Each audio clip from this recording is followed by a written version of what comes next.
The following is an exclusive national high-definition broadcast of Indiana University's Little 500 on HDNet. The Women's Little 500, a tradition at Indiana University since 1988, where the young Hoosier undergrads get to show their strength, teamwork, and often track savvy. May the best women's team be crowned champions.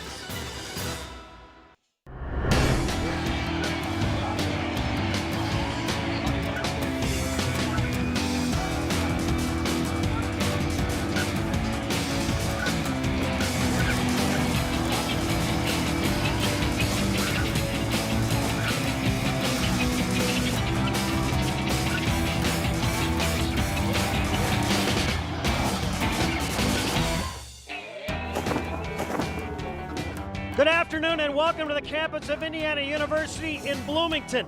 The women that you will see riding today are all undergraduate students here at the university. They've been logging thousands of miles. They've been training year-round for one single today. In essence, this starts the world's greatest college weekend. One of the things that we'll keep our eye on today, what role will the weather play in today's race? Already severe gusts up here and down on the track. It'll culminate in the 21st running of the Women's Little 500.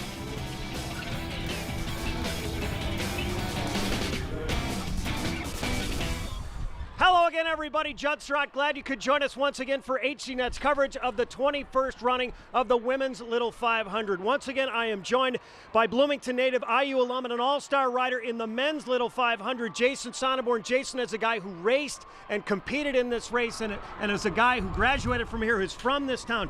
Can you talk about the perspective and how significant today is for the riders, for the school, and for the town?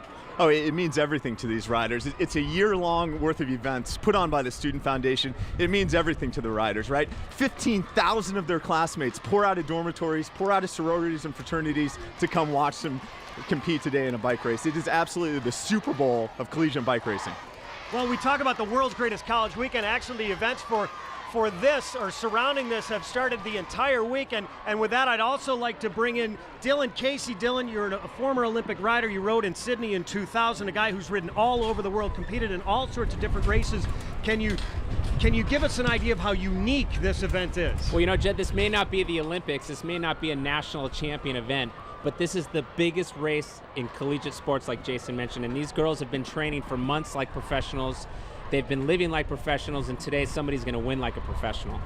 Well, this race originally started back in 1951, and the idea from Howdy Wilcox was to find a way to generate money for working students here at Indiana University, and since the race's inception, they have generated more than $1.5 million for students here who are working their way through Indiana University, and this is an event that is put on by the Indiana University Student Foundation.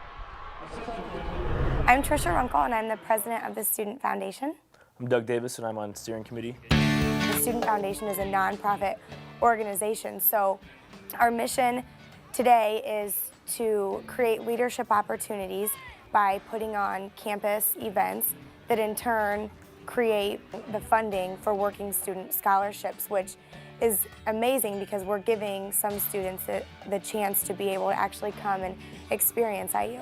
We definitely put a lot of hard work into making Little 5 what it is and the actual event, but make a lot of good friends. You spend a lot of hours with those individuals painting the sponsor pit boards out, painting the logo on the track, getting everything together and getting the pits aligned, and showing up when the sun comes up to get the track ready, get the bikes out. It is a lot of hard work, but it's very rewarding seeing the thousands of people in the stands going nuts. It's a year-long process, and we're always working on it. Right after this one gets over, we'll start working on the new one. There's so many things that go into it. You have to do the sponsors, you have to get all the teams in order, and then you have to start organizing all of the events, such as Missing Out and Team Pursuit. We spend those hours with each other putting on this event. We all have that common interest of being involved in the traditions of IU, and that really brings everybody together. And those riders share that same interest with the tradition because they want to be a part of it as well, and they realize the work we put into it, and we realize the work that they're going to put into riding in the race. Seeing that sun come over the trees on the track when they're out there working and getting everything ready, it's amazing to see the stadium empty and then 2 hours later just filled, standing room only, and it's just that buzz that Little 5 creates. It takes over the campus in Bloomington. The campus gets a little crazy over a Little 5 weekend. I think it's just end of the year, people are ready for summer, and it's something everybody looks forward to. They got it marked on their calendar. Whether you're in a fraternity or sorority, if you're independent, it's just something that everybody comes together, really. Everybody's IU. This has been my most favorite part about being at IU thus far. It's an absolutely amazing experience because you, as a student, are putting on, what is considered to be the world's greatest college weekend. The most interesting or fun thing about being involved in the Student Foundation is getting to work with the most amazing people that I've ever come across in my life. I mean, these people are dedicated and hardworking and fun, and even though I practically live there right now, it's fun because they're there, and I know that every time I walk through the door, it's going to be a great experience because I've gotten the chance to work with these people, and not only do they become my friends, but I think that anyone on steering committee would say that at this point, we're all like family. In 2006, the men's race here at the Little 500 was won by Alpha Tau Omega. It was an epic ride put in by Hans Arneson. He logged more than 120 of the 200 laps of the men's race. Some say he could be the greatest rider ever to compete in this event, and we are fortunate enough today to have Hans Arneson trackside working for us as an analyst, and he is also a first-time coach. He'll be coaching his younger sister's team from the Gamma Phi Beta sorority. And Hans, as a first-time coach, what will some of the things that you will be tuned to today? Thanks, Judd. Today, this wind is going to play a big factor. That's the big question mark out there. We've got to see how the riders are going to feel. Once they get out there, get a few laps on their legs, we're going to see who's riding well today, who can keep up. On the back stretch over there, the wind is really, really strong. So it's, again, like I said, it's a big question mark. We'll have to see how they're feeling, but we've got a whole group of rookie riders, and I'm a rookie coach. We've got a full rookie team. It's going to be fun, and it's going to be interesting, but I've learned from the best. I learned from Norm Hoos. He's one of the best coaches there is. So I'm going to try to apply some of the things I've learned from him and then take it lap by lap. We're going to see how everyone's doing and feeling. We're going to play this lap by lap, see how it plays out. It's going to be fun. Thanks a lot, Hans. With the conditions today, it will definitely play a factor in who's going to win this race. When we return, we'll take a look at some of the favorites and some of the essentials here at the Women's Little 500.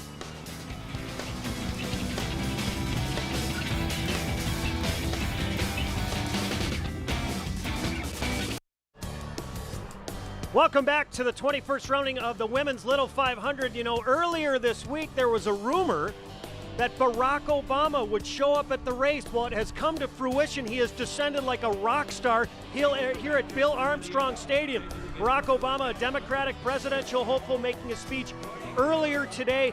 In another portion of Indiana, he's actually got to make a speech later this afternoon into the early evening in Terre Haute. But there's a man who understands the significance and the importance of not only this event, but the students here at Indiana University. Most people who see this event for the first time probably think it's just about being fast. But for a lot of people and for a lot of riders, winning is about survival.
There's no question, even in the best of conditions, we are going to see plenty of those crashes around the track. How will today's win, and it's a crosswind, one of the things that we talked about before we came on, affect today's riders? Well, Judd, you saw a lot of the crashes just a minute ago that were happening from the girls overlapping wheels. But what we're going to see today with all of the wind, these bikes don't have regular brakes. They have just a coaster brake, and that doesn't make it easy to modulate your speed. So when something happens in front of you, you don't really have a lot of time to react. We're going to see some big crashes today. And for for people who ride in this race, most people carry these scars on for the rest of their life because the cinders, they can be very difficult to get out. I think it's a badge of honor, though. Well, we had a chance earlier this week to talk to some of the prominent riders, 4 in particular, from some of the powerhouse teams to get their essentials on the race and also some of the sacrifices that are involved. It's definitely a lot different from like your road bikes. It's 1 speed and the brakes are like coaster pedals, so it takes you back to kindergarten. Yeah, it's definitely different than because most of the time, like in the fall or even part of the spring, we'll train on the road bikes. So then once you get on the track and start transferring over to the little 5 bikes, you just have to get used to that gear and pushing that gear, and it's just a different feel, I think, in general. So. And now, after spending so much time with that bike, I absolutely love it, and I'm gonna take a little 5 bike with me and commute on it wherever I go, because those bikes, you wouldn't know it, but they're so durable. You can take that through anything and nothing's going to happen to it. Exchanges are definitely what make Little 5 unique. There's no other bike race that has anything like that. And I mean, I think if you tell anyone that doesn't go to Indiana or has seen Little 5, it's just like, what? What do you do with the bike? And so, I mean, teaching them, it's definitely, some people you can either get it right away or you really have to practice with it, but it's fun, and once you get it down, you have it down, and it makes Little 5 what it is. The cinders, I don't know what it is about them, but it's like a cheese grater. It leaves grooves in you when you fall. It's not just a little road rash, and if you don't clean it out, your skin's going to heal with those cinders underneath it, and they're just going to be in there. Yeah, I'd rather wreck on asphalt any day over the cinders. Well, last year we had a chance to take in the 2007 Women's Little 500, and prior to last year, only 2 sororities had ever won the race. Make it 3. Kappa Delta may have surprised everybody with the way that they rode away with last year's race and won it. It was Lindsey Menk who was on the bike, Lake Jason, and I think that not a lot of people really paid attention to him. They weren't on the pole. Teeter was on the pole last year. They're on the pole again this year. But Lindsey basically caught everybody napping and almost lapped the field. And it's great. Those girls are back here today, right? Kappa Delta, they'll be wearing yellow. Look for a really strong performance from them. Teeter has dominated all spring, all the series events. They'll be wearing green, our pole position team. Those are 2 teams to watch, as well as Kappa Alpha Theta, who's really a perennial favorite. Well, a lot of the teams to watch are all in the front row, and being in the front, Dylan, in a race like this is almost essential. But some of the teams that we're going to keep our eye on today, Kappa Delta, Delta Gamma, Teeter as well, and Teeter in particular has a woman named Sarah Ricci, who may be the most decorated rider ever in the history of this event. Judd, I think we're going to look for a race that's going to be a lot different than in the years past, because we've seen some action in the first couple of laps and then maybe a crash that separates everybody. But with this wind, I wouldn't be surprised right now if some of the coaches out there are telling their girls, let's make this race happen on the first lap. 2 other teams to think about. Cycladelics, they currently qualified 17th, but they have one of the strongest riders in the race in Pam Lobick, and also Wing It. They have a rider named Christy Hewitt who won first at ITTs, the time trials here that determines everything. Sure, Judd. ITTs is 4 laps, everybody by themselves. It's an individual time trial. Kristen Hewitt really came out and surprised Sarah Ricci. She surprised everyone on the track that day, and an impressive performance from a new team and a newcomer being Wing It. So it's great. We have a balanced field to watch here today. But in talking to a lot of the riders, Dylan and Jason as well, a lot of luck is involved. It's not just the training that everybody puts in. There is strategy, but you also have to be fortunate. Absolutely. I think part of being lucky in this race is being in the right place and not being in the wrong place. You got to put yourself in a position to be lucky to actually take advantage of some of those bad opportunities.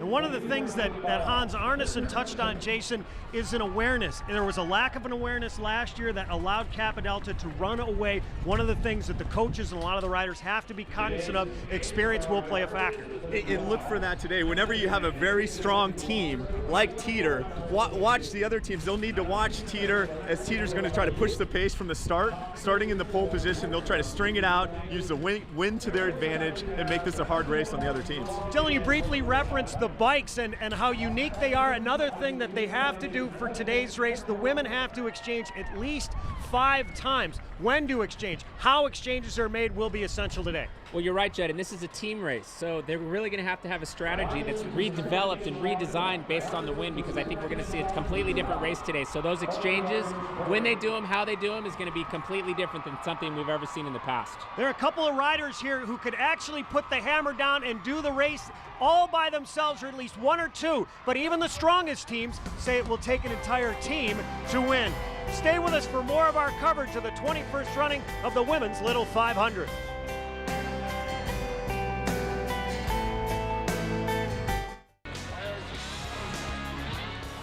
Welcome back. It has turned out to be a sunny day here at the Women's Little 500. Last night, thunder showers, storms, a wet track.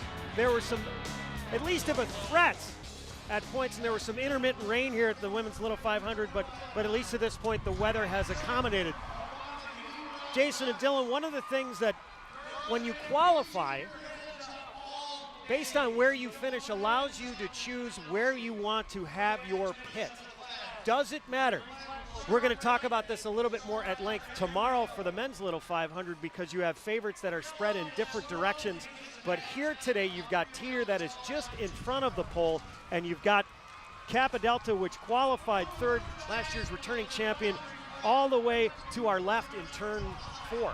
And Judd, Kappa Delta's pit selection is a real surprise to me today. The ideal pit location is at the end of a straightaway, because you can get it more of a gap as you bring that bike in for an exchange. So the Kappa Delta's pit selection is a surprise. Teeter's where you'd expect them to be. They're close to the penalty box. There's always an advantage there, and then always the good teams want to be on the end of the straightaway. So Katie's is a little bit of a surprise. You know, another thing that's going to make pit selection, actually the qualification, even more of an issue today is that this front side has a tailwind, the back side has a headwind. I'd much rather be doing an exchange in a tailwind than a headwind. Well, it is just going to be dicey as you come through, would you say turns 1 and 2, just to try and negotiate yourself from inside to outside? Well, you know what you're going to see, especially if the wind is almost like across the track, the riders are going to be hugging the gutter on the front side, but then they're going to be up against the wall on the back side. So it's going to play a really interesting dynamic on how the field is going around the track. Yeah, and Dylan, I don't know if you'd agree, but there's nowhere to hide down here on turns 3 and 4. The wind's going to be coming at them. On turns 1 and 2, you'll see the riders sitting off to the right side a little bit on their hip, and that's going to help them block the wind. That's right. Well, we have it's called an echelon, because essentially the riders in the front will ride, like if the wind is coming from the left, they'll ride on the left, and then all the riders behind them will kind of stack up on the right side, and it almost looks like an arrow pointing to the left. And then if the wind is from the right, it's the opposite. But what happens is when you're coming out of a corner, sometimes people overlap wheels, the wind gusts, no brakes. All of a sudden, we're going to have gigantic crashes everywhere. It's going to be a total casino. The fans have started to fill the bleachers here at Bill Armstrong Stadium. This was in essence constructed to put on the Little 500. It used to be that it took place at the 10th Street Stadium, which was the Arboretum, which is a little bit to our west. And even before that, it was a race around the auditorium when it was first founded in the early 50s. To get back a little bit to the track and the surface, Jason, in the past we've talked about if you get outside of the groove, and if you can explain the groove, what it means to be in the groove, outside of the groove, and if you're not in the groove, how it can affect your ride. All spring they do a lot of work on the track, and what they do is they water it and they roll it, water it and roll it, and that cycle happens repeatedly. And there's also a hard packed surface where the riders ride frequently, and that's close to the curb. And so that's what we call the groove, right? That's where you want to be. You don't want to sift to the outside of the track. It's a longer distance, and also the cinders are a lot looser, right? As the day goes on, you're going to see a hard packed surface, and the track actually gets faster throughout the day.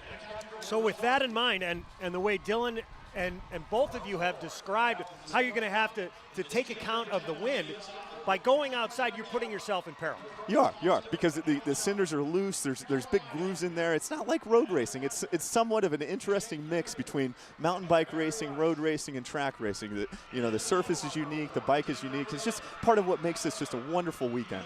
Yeah, not only that, but the outside of the track is the long way around. So when you're out there, you're in the dust and the dirt and the long way. So it's even harder, and you're going to see some really interesting things happen because of the wind. In addition to all of that. Guys, the clear favorite for the women's race today is Teeter, and led by one of the best riders in Little 500 history, Sarah Reekie. Teeter will sit in the pole position for today's race just as they did last year.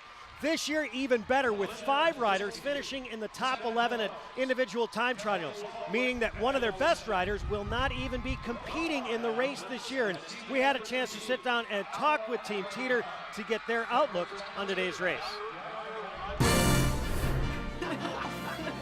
Are we ready? I'm Sarah Reekie, and we are Team Teeter.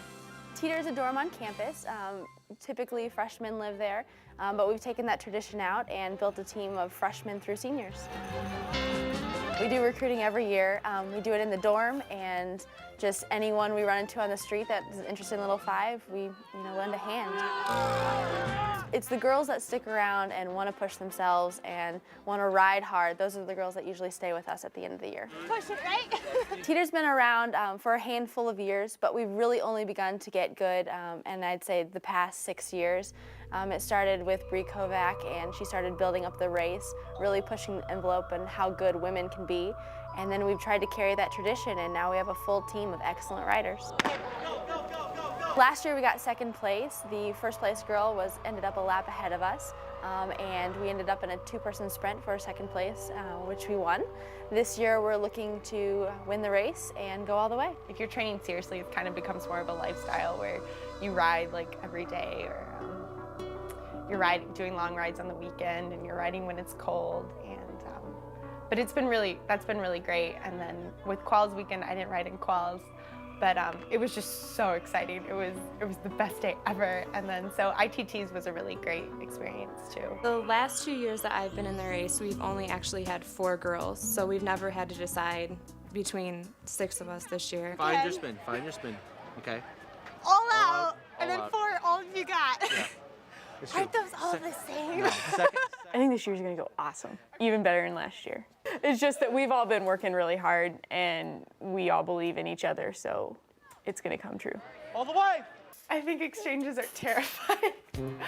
I'm getting better at them, but it's kind of, the bike's still going like 20 miles an hour, and you hear Sarah or someone from the sidelines go, "Get off!" And I'm like, what? But I'm figuring it out, and it's really like an organic thing.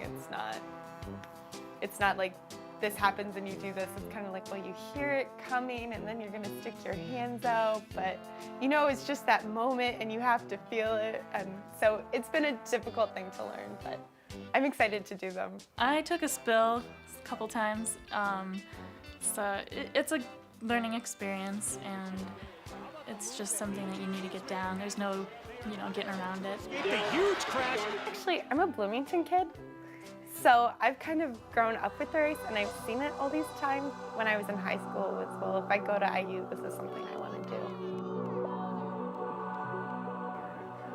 If you're not first, you're last. Well, that is kind of a story, isn't it?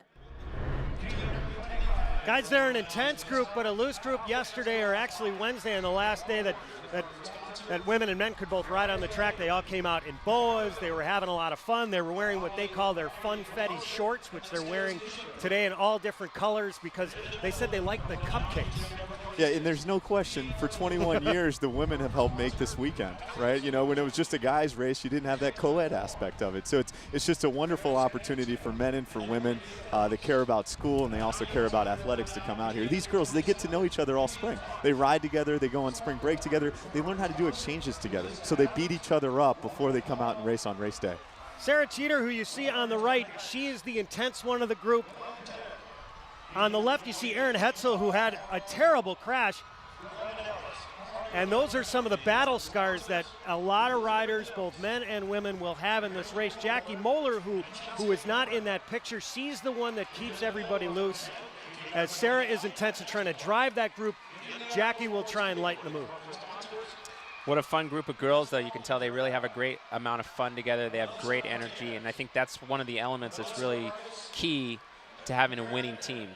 Yeah, but bike racing is such an individualistic sport, Dylan, right? And in this event, you can't do it alone. You need a team, you need a coach, you need a lot of support. And for me, that's the special thing about the Little 500, because the teamwork that you learn and the camaraderie that you have, you really can't repeat that. Yeah, and it's not just the team members themselves or the coaches, it's their whole house.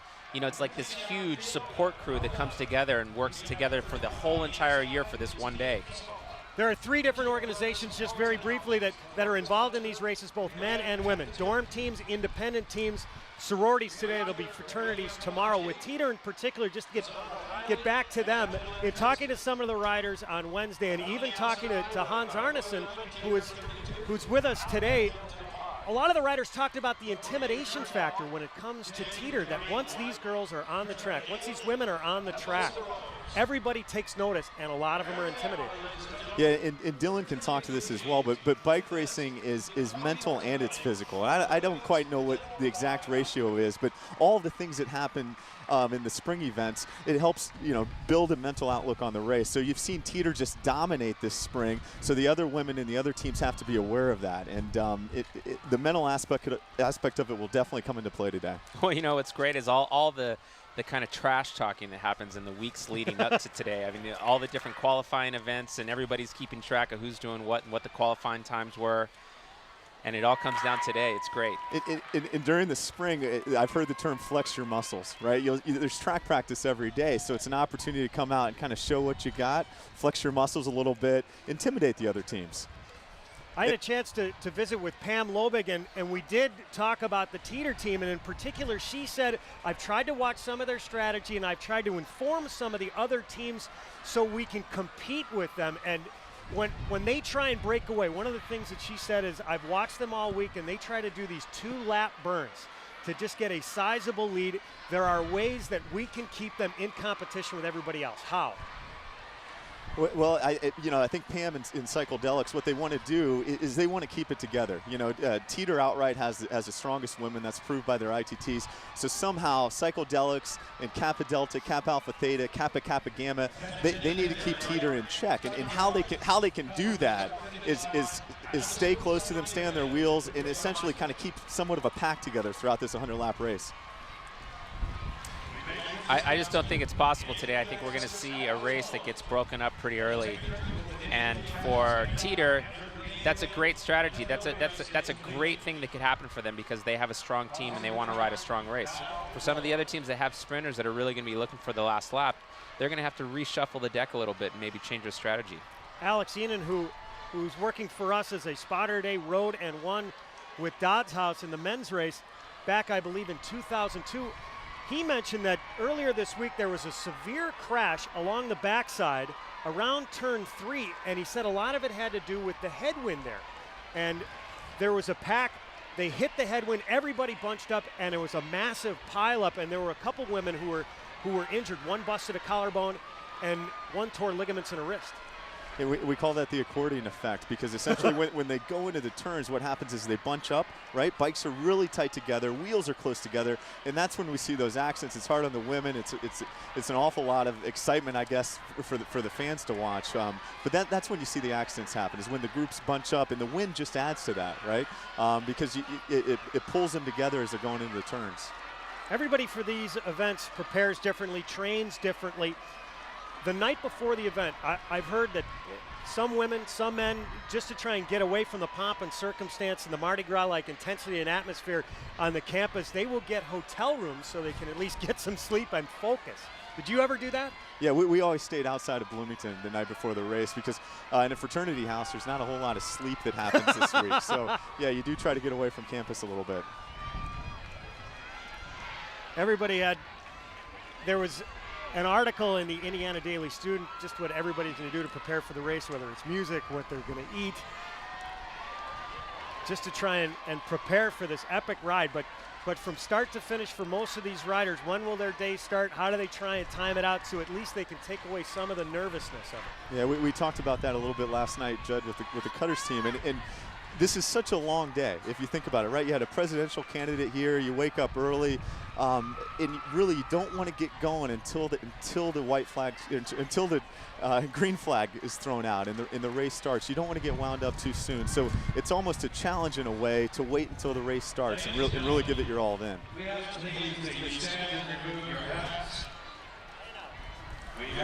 coming to the platform the Reverend Father Bob Keller from St. Paul's Student Catholic Center to offer our invocation. We have a lot of trophies up here to be won, I guess. Let us take a moment of pause.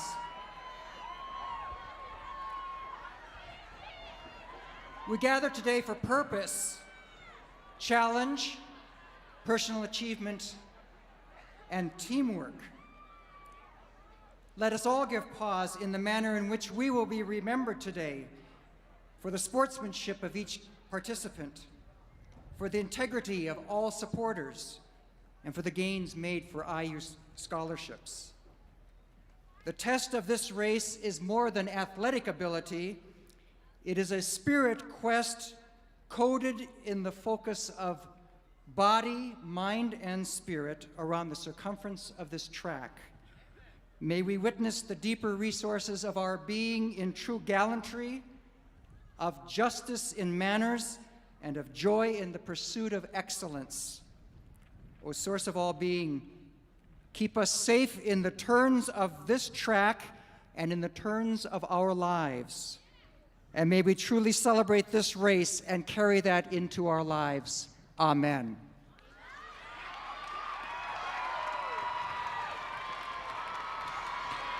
Presenting your colors today, the Pershing Rifles Color Guard from Indiana University's ROTC program. IU's Pershing Rifles is a competitive drill and honor squad consistently receiving high marks in national competition. Our featured vocalist for this 2008 Little 500, Christia Starnes. Christia, a graduate of the Indiana University from Nashville, Tennessee. In December 2007, she won the Metropolitan Opera's Central Illinois District and Central competitions and has appeared in several operas for the Indiana University Opera Theater. Ladies and gentlemen, Christia Starnes and our national anthem. Oh, say, can you see by the dawn's early light what so proudly we hailed at the twilight's last gleaming, whose broad stripes and bright stars through the perilous fight o'er the ramparts we watched were so gallantly streaming, and the rockets red glare, the bombs bursting in air, gave proof through the night that our flag was still there. Oh, say, does that star-spangled banner yet wave for the land of the free and the home of the brave?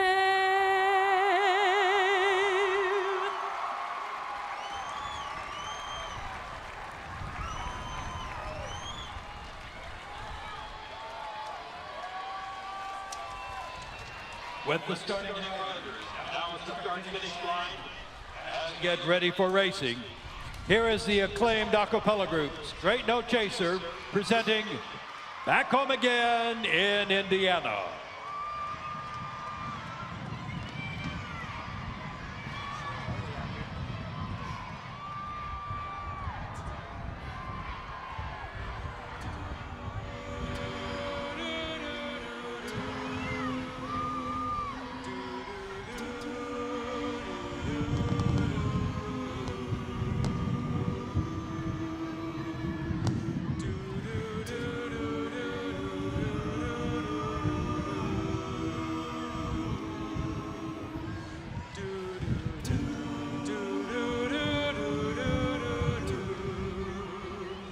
back home again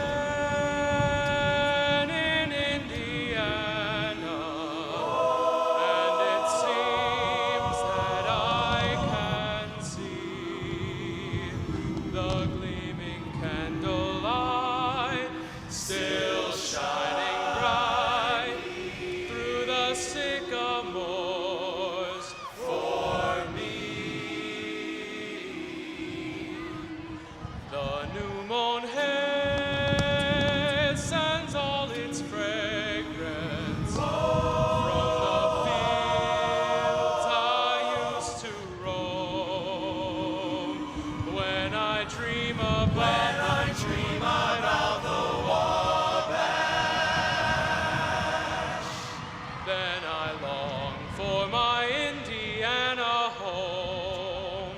Back home again in Indiana, and it seems that I can see the gleaming candlelight still shining bright through the sycamores for me. The new mown hay sends all its fragrance from the fields I used to roam. When I dream about the Wabash, then I long for my Indiana home. Straight no chaser.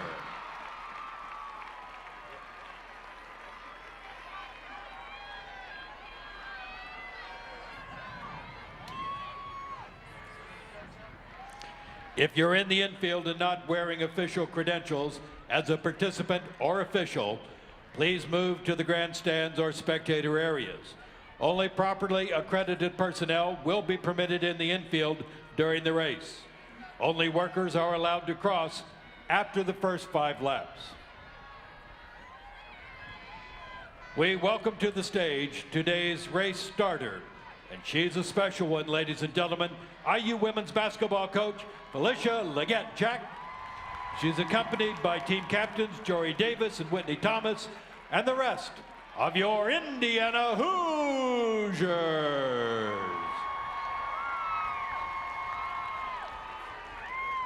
Ride smart, keep your head up, good luck, and Godspeed.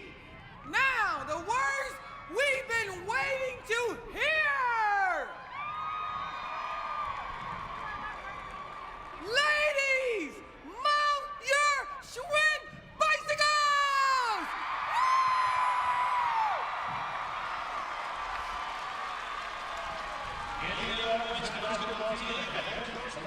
The pace laps will begin. Some call them the photographer's laps, 2 laps around before the race begins. 100 laps, just a hair over 25 miles. Guys, as we take a look at the front row, for Teeter, Aaron Hetzel will start out. It will not be Sarah Reiki, their top rider. And 2 of the 3 riders that will start out up front, guys, are rookies. How much will that matter at the start of the race? Well, interesting enough, yeah, Erin has not ridden any races before, and she's starting on the pole position, so she's got a lot of nerve. She's going to be amped up for the start. Experience does play a lot into this, Judd, because when you come in and you haven't ridden a race before, you're not quite sure what to expect, and you show up and there's so many people here. A presidential candidate is here. There's just a lot that happens, and so that experience does mean a lot for the team. So when I look at the Teeter experience, you know, Sarah's ridden 3 races, Jackie's ridden 2, Sydney's ridden 1, so they have a heck of a lot of experience.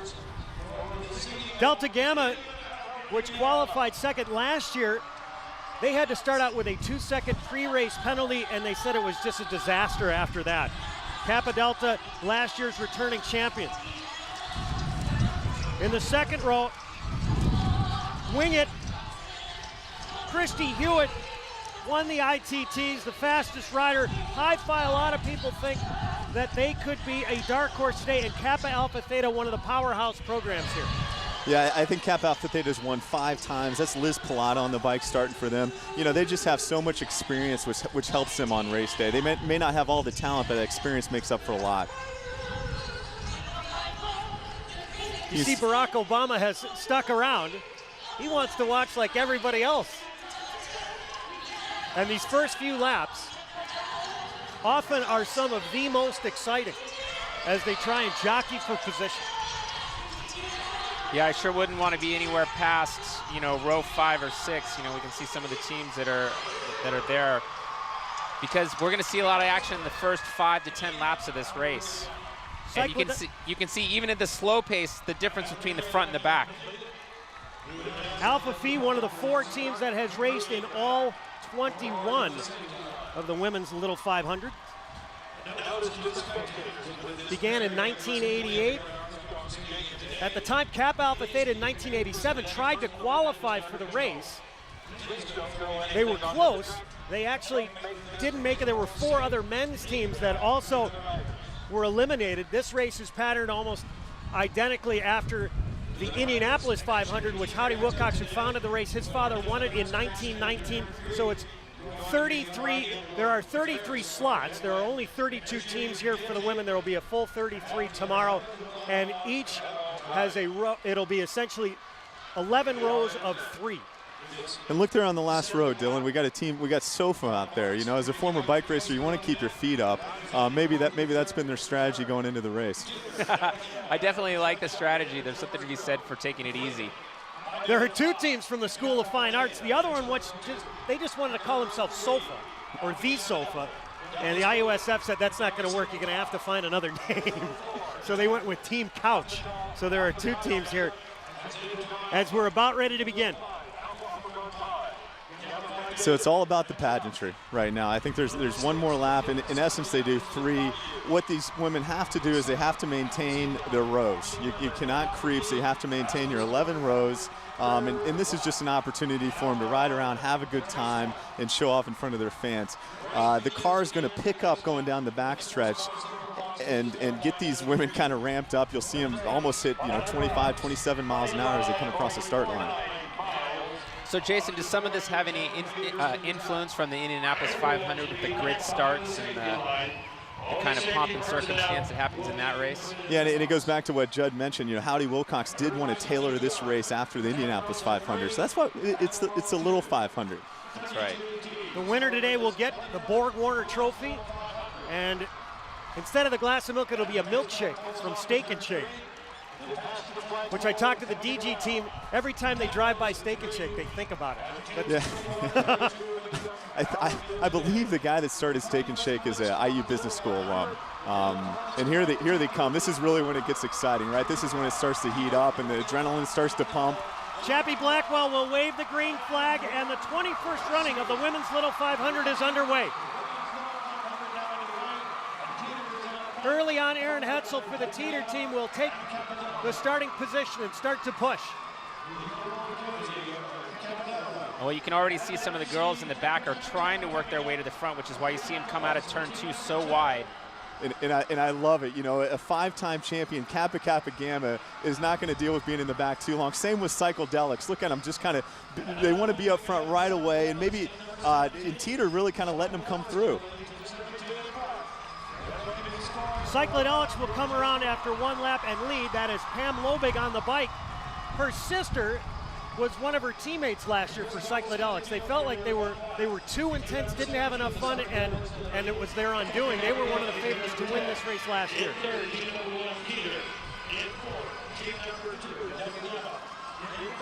Yeah, you can see everybody trying to get to the front, but then the girls at the front don't really want to open it up full gas yet because they're still trying to figure out what factor the wind is going to play. Delta Gamma will now pull through on the back at turn 3. Delta Gamma in black. Kappa Delta in yellow as the returning champion. Teeter forced to wear green as the pole sitter. They also won the Spring Series, which usually nets you a white jersey. Well, that's Chris Wojtowicz, our coach for Teeter down there in the pit. And when he's put in position up there, he really wants their rider out there right now, Erin, to check herself and be in good position. She is, but he doesn't want her to fall too far back. You can see You can see a little gap opening up on her right now. I didn't expect the race to start this way. Really, I thought Teeter would drive it hard through the first couple laps. This is great. Defending champion Katie out there flexing their might. Do you think part of that, and again, we'll see how this plays out, is will this be a factor of not having Sarah Reiki starting this race? I think that was their strategy, right? You have a rookie start, then you come with some heat on your number 2, number 3, number 4 riders. They wanted to save her. But right now, there's a huge gap opening up between Delta Gamma, KD, and Teeter, who isn't really our favorite team.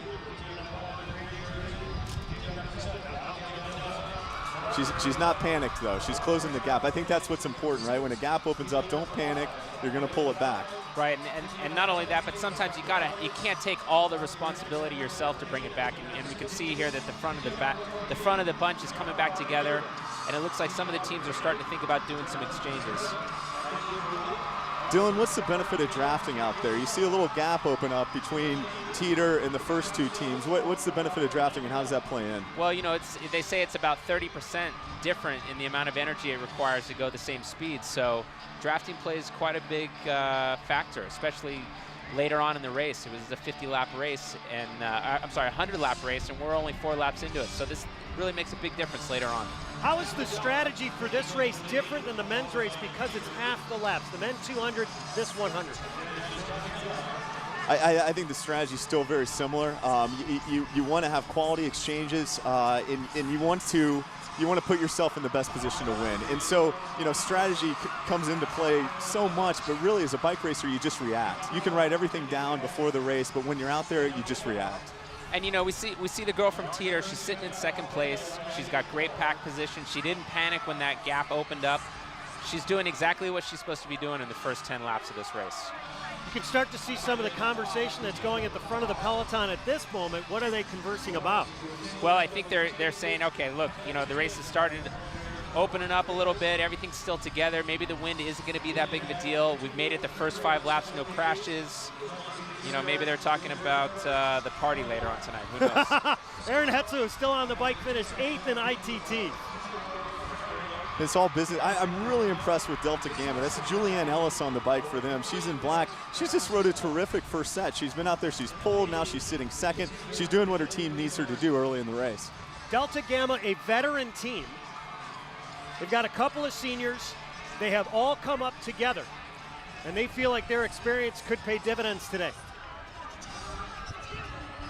Starting to see some of the teams do some exchanges here. It's really an integral part of the race.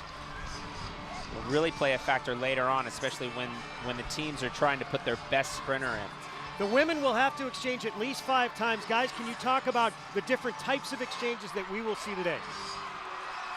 Yeah, sure. There's the bike exchange. Every team has 2 bikes, and when you have riders of different heights, you do a bike exchange. You change bikes. And then there's the rider exchange, and that's when you'll see the rider getting off the bike to the right. The other rider at the same time will start to run and pick it up at the stem.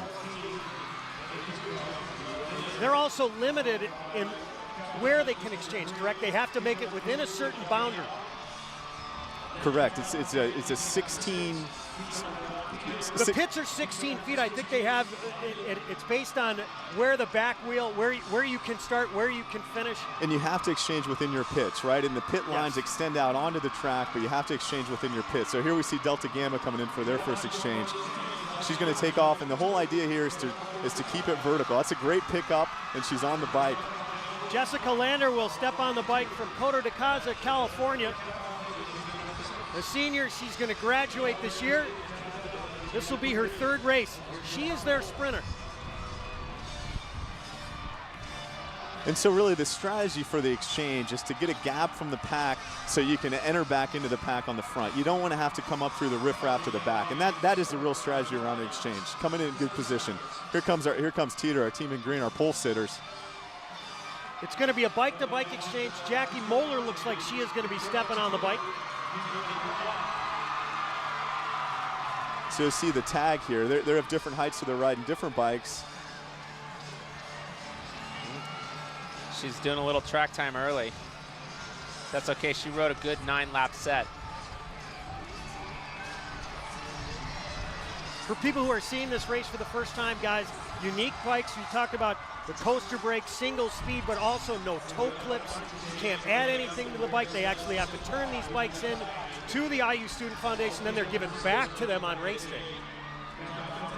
And a former Olympian that rode in this race, Wayne Stetina, they call this race the great equalizer. And the bikes are essentially an equalizer because you only have one gear. Everybody rides the same gear and the same bike. It's really just a question of how much heart and how much endurance and athletics do you have. How much wattage can you put into those bikes? You're not shifting gears. You're not riding lighter wheels. It's all about you. It's all about the athlete. Right, and the bikes are really optimized to kind of give you the best gear to do the exchanges, but then also at the same time have enough speed to really maintain what it takes to stay at the front. There's KD working their way up through the pack. You know, riding like a defending champion. Watch her, she doesn't sit in the back very long. She's focused on getting to the front because she knows that's where she needs to be. And actually, she's coming in for an exchange. You can see the difficulty coming in right out of the corner is that the angles don't line up real well. You can see her getting spit out of the corner and getting pushed out. Well, not only that, Jason, but these teams that are here on the front side, they have to kind of gas it a little bit on the back side to prepare for the exchange. But the problem is there's a headwind back there. Sure. So by the time they come into the pits and do the exchange, they're totally maxed out. And Dylan, what happens when you're trying to do something like an exchange and you're maxed out? Maybe you're seeing stars. You know, that's what you don't want to have happen. No, these girls will come into the pit eyes cross-eyed, so we're going to see some interesting exchanges for sure. Jenna Cerrone will hop onto the bike. Two top rookies racing for Kappa Delta today. Jennifer Ballback, Jenna Cerrone. Jenna finished 6th in ITTs, Jennifer 3rd.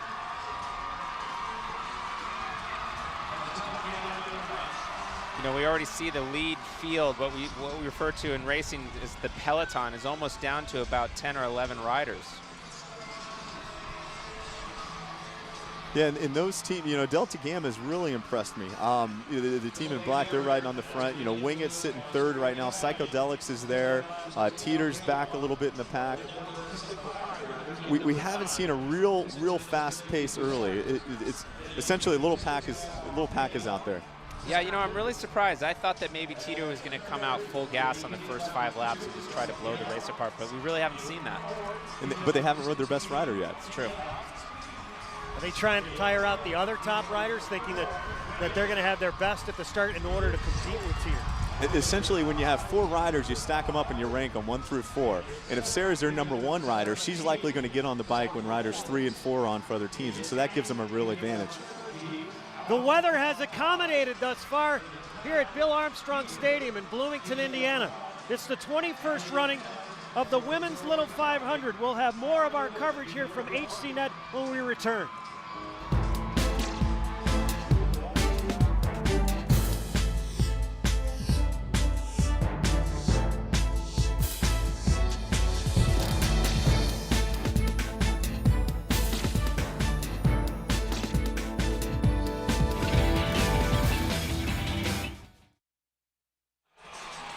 Welcome back to Bill Armstrong Stadium. Sarah Reekie, arguably the best rider in today's 21st Women's Little 500, has just hit the bike for the first time, starting to make up ground. We've talked quite a bit about Team Teeter, who Sarah Reekie rides for, but there are plenty of top teams that are competing today in the field. And we talked with riders from 4 other teams, Cycladelics, Kappa Gamma, Delta Gamma, and defending champion Kappa Delta, to get their outlook on today's race. I'm Julianne Ellis, and I ride for Delta Gamma. I'm Lauren Reynolds, and I ride for Kappa Delta. I'm Hannah Gartner, and I ride for Kappa Gamma. I'm Pam Lobig, and I ride for Cycladelics. The women's race is definitely kind of a different race, I think, than the men's race, just because it is shorter. It's 100 laps versus 200, which is an obvious difference.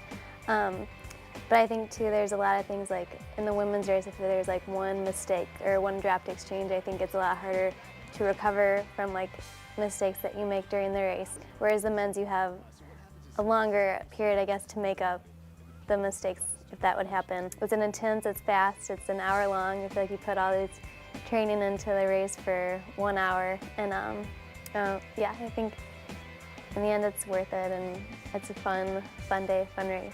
Little 500 has been such an amazing experience. I started out because my sister rode for Cycladelics, so I joined her my sophomore year. So I got to experience racing 2 years with my sister and building the team. And this year has been a really cool experience because it's my first year without my sister. And we had 2 girls leave last year, so this has been a building year for us. We've got 2 rookies into it. It's just been so cool getting to share my experiences with them and see them get so excited for the race and go through all the rookie steps too. So this year has been more about just having fun with the experience of Little 5. Little 500 to me goes way back. My family is a big Hoosier family. I have lots of, my parents and uncles and aunts and cousins have all come to Indiana. And so I heard about it growing up, and both my parents are Greek, and it's kind of a big Greek fun week. And so I'd hear about, oh, our Little 5 week this year and our Little 5 team this year. And so I'd always heard about it. When I came to Indiana, I knew about it. I knew what the race consisted of. I'd seen Breaking Away. And I never thought I'd be a participant in it until after I saw my first race. And I'd kind of been interested. I'd been an athlete in high school, kind of wanted to get an outlet once I came here. And after seeing my first race and meeting the girls on the team, I was just like, I know I have to do this. And each year you know more people and you kind of become more a part of that Little 5 community. We all get along and we love seeing each other out on the track, so. Yeah. And especially by your 3rd year, I mean, these are people that you spend majority of your time spring semester with at the track. So come your senior year doing it, it's been the same girls that you've gone through rookie week with and then gone through track practice with, and it's just awesome. Like, we're in sororities and people are always like, oh, you've got so many great friends there, but I definitely say Little 500 has opened the door to like some of my just as great friends that I had in my house that I'll maintain after college as well. It is their first victory after finishing 2nd last year. Last year was unbelievable. The year before we lost by a tiny bit to Kappa Kappa Gamma. So last year we came back and we really, really wanted to win. I feel like that happens a lot when you're that close and you just want to get it. You know, you have to have your preparation and you have to have luck on race day, and we just happened to have both and managed to get it done. It was exciting. Sarah Ricci has started to blow away the pack after coming on and riding for Teeter just a couple of laps ago, and she is chewing up a ton of real estate. You know, at the break we had a crash and the yellow flag came out, and as soon as the green dropped, Sarah came through the start-finish line full gas. And you can see she's got almost a quarter lap on the bunch already. There's nobody there at the front trying to bring her back. I mean, Sarah's really throwing it down. And this is the move we talked about, right? The number 1 rider on the bike, Sarah for Teeter, and often, 2, 3, and 4 on the bikes for the other teams. Delta Sigma Pi, the team in gray, is trying to catch on right now. They see what's happening. We've got to watch on Sarah. She just did a 39-second lap, so that's a fast lap. And look, she's actually doing an exchange while Sarah's still going around. She's going into turn 1 completely clear and free. Sarah Ricci and Teeter have opened up about a quarter of a lap lead over the nearest competitors.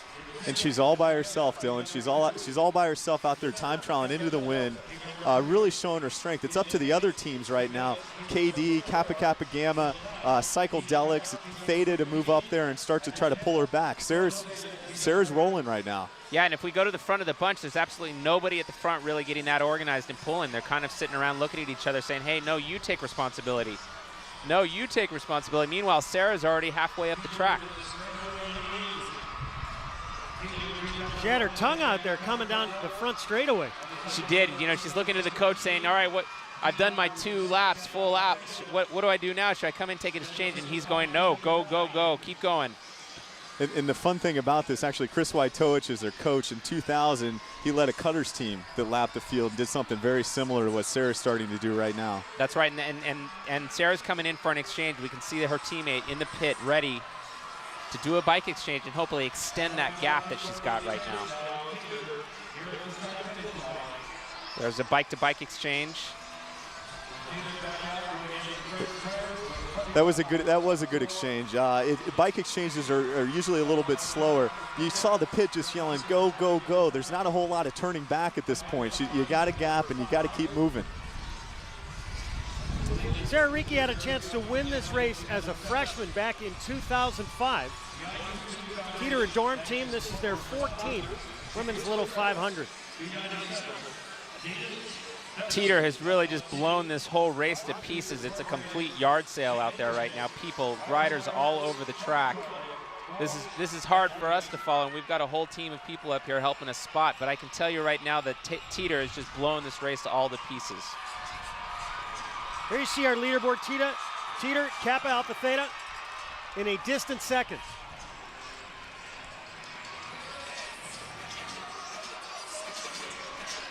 Ted, look at her aerodynamic position there on the backstretch. She really looks good on the bike.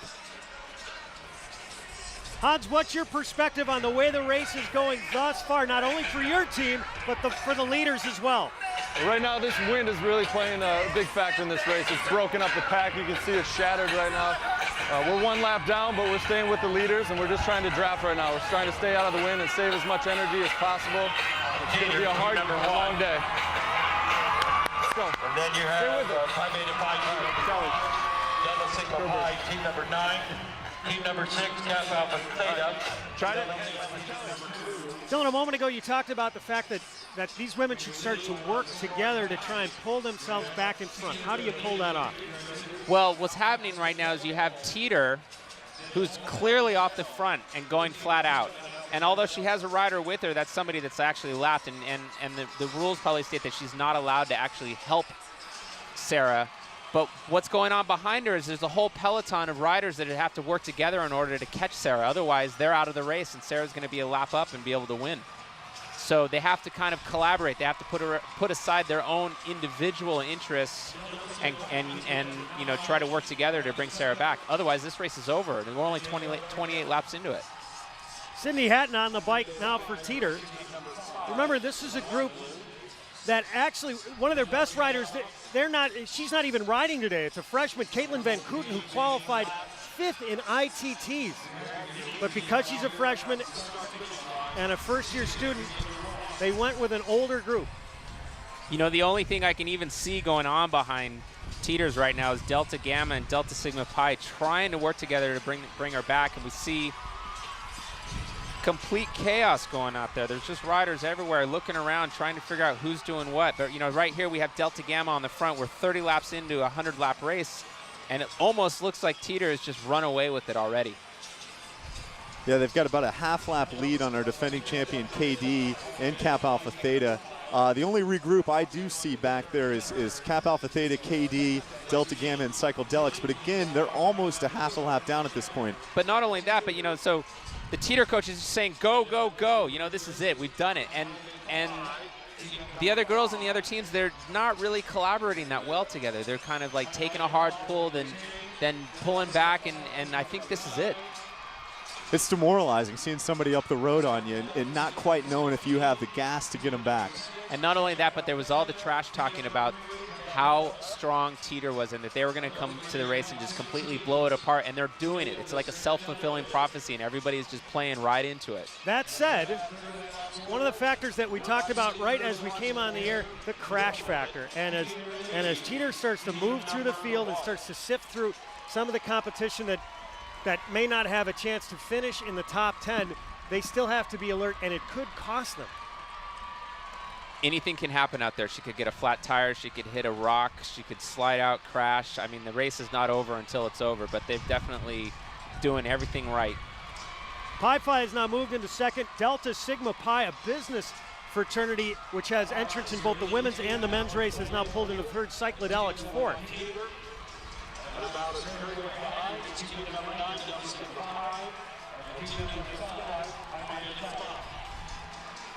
Looks like Teeter's coming in for exchange. Always something to watch because, you know, you could lose a chain, you could have a flat tire on the new bike. You gotta watch this. It's a slow exchange. They got a big gap. Teeter doing another exchange here.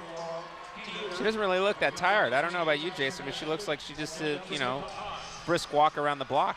Yeah, I think she's got it under control. She must have done a lot of roller intervals over the spring months. Obviously a team that's really well prepared. Only 32 laps into a 100-lap race. And they've taken a strong grip of the race right from the very beginning. What type of riding will most of these women, and we'll talk a little bit about the men obviously tomorrow, will they do to prepare for this race? Because it's not just distance riding. Correct. It's a race of intervals, right? I mean, it's a race of being able to operate at zone 4, zone 5 with your heart rate up and do, you know, short 10, 15 lap sets and do intervals. So you train behind a car, you train behind a motor, you train on rollers, and you try to build your endurance and how long you can operate it at a high intensity. There's a guy, that's Chris Wojtowicz down there. He's done this before, and he certainly can operate at high intensity. He looks a little nervous, but he likes his chances, right? When you're out there all by yourself and you're putting time into everyone else, you got to like your chances. Well, not only that, but the field just completely detonated behind Teeter. So there's not only do they have a huge gap, a huge advantage over everybody else, but everybody else also is just spread all over the track, so there's no collaboration. It's almost like Teeter, instead of being ganged up on, is just girl by girl.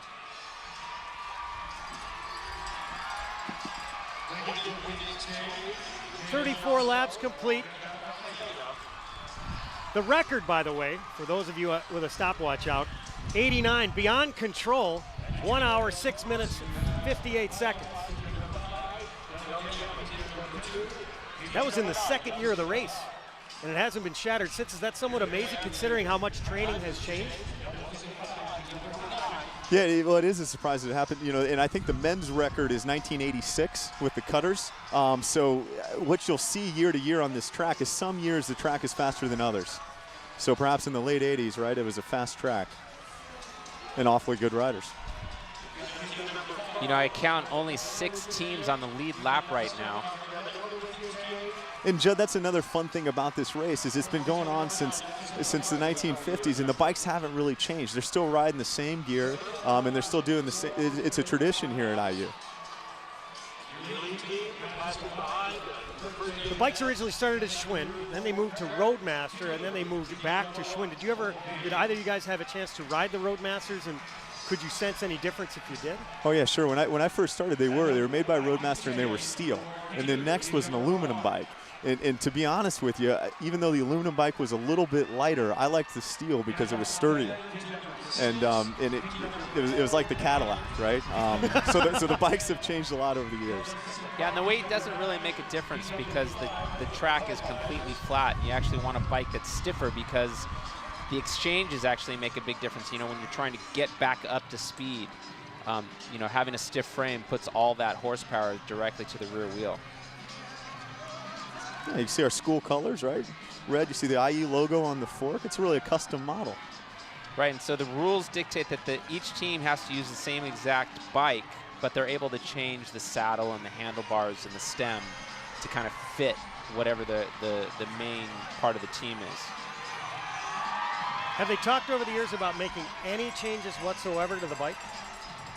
Well, the changes that you see are or being able to alter the stems, being able to alter the wheels. You don't see the hubs. You don't see the hubs change. Or I'm sorry, you don't see the bottom bracket change a whole lot. It's a sealed bottom bracket, and the gears stay the same. Guys, today there are 5 new teams that are racing for the first time here at the Women's Little 500. There were 4 that dropped in the past. We talked a little bit about the School of Fine Arts fielding a couple of teams, but everybody trying to get involved. It's the pinnacle here at Indiana University. Yeah, you can't beat it. You know, our football team made a bowl game for the first time this year, but I would challenge anyone to go out and find a track bicycle race with this many people here, you know, in the colors and the pageantry that goes into it. Actually, in what you see right now, I think the race is starting to heat up a little bit. Teeter is actually, the gap is closing between Kappa Alpha Theta and Teeter. Teeter's still riding strong, but Theta's now got him within a straightaway, and Theta's coming in for exchange. You can't see that on your monitors. It's the orange team. There they go. You know, and they're doing what they can right now to bring it back. They don't want to see this race get away from them. Well, you know, we're watching the Pi Phis and Theta actually working together to bring back Teeter. And if they do it right, this could be a three-way race instead of it being blown away right away from Teeter. Kappa Alpha Theta, the second most decorated women's team to ever race here in the Women's Little 500. They have won it 4 times, 03, 2000, 95, and 94.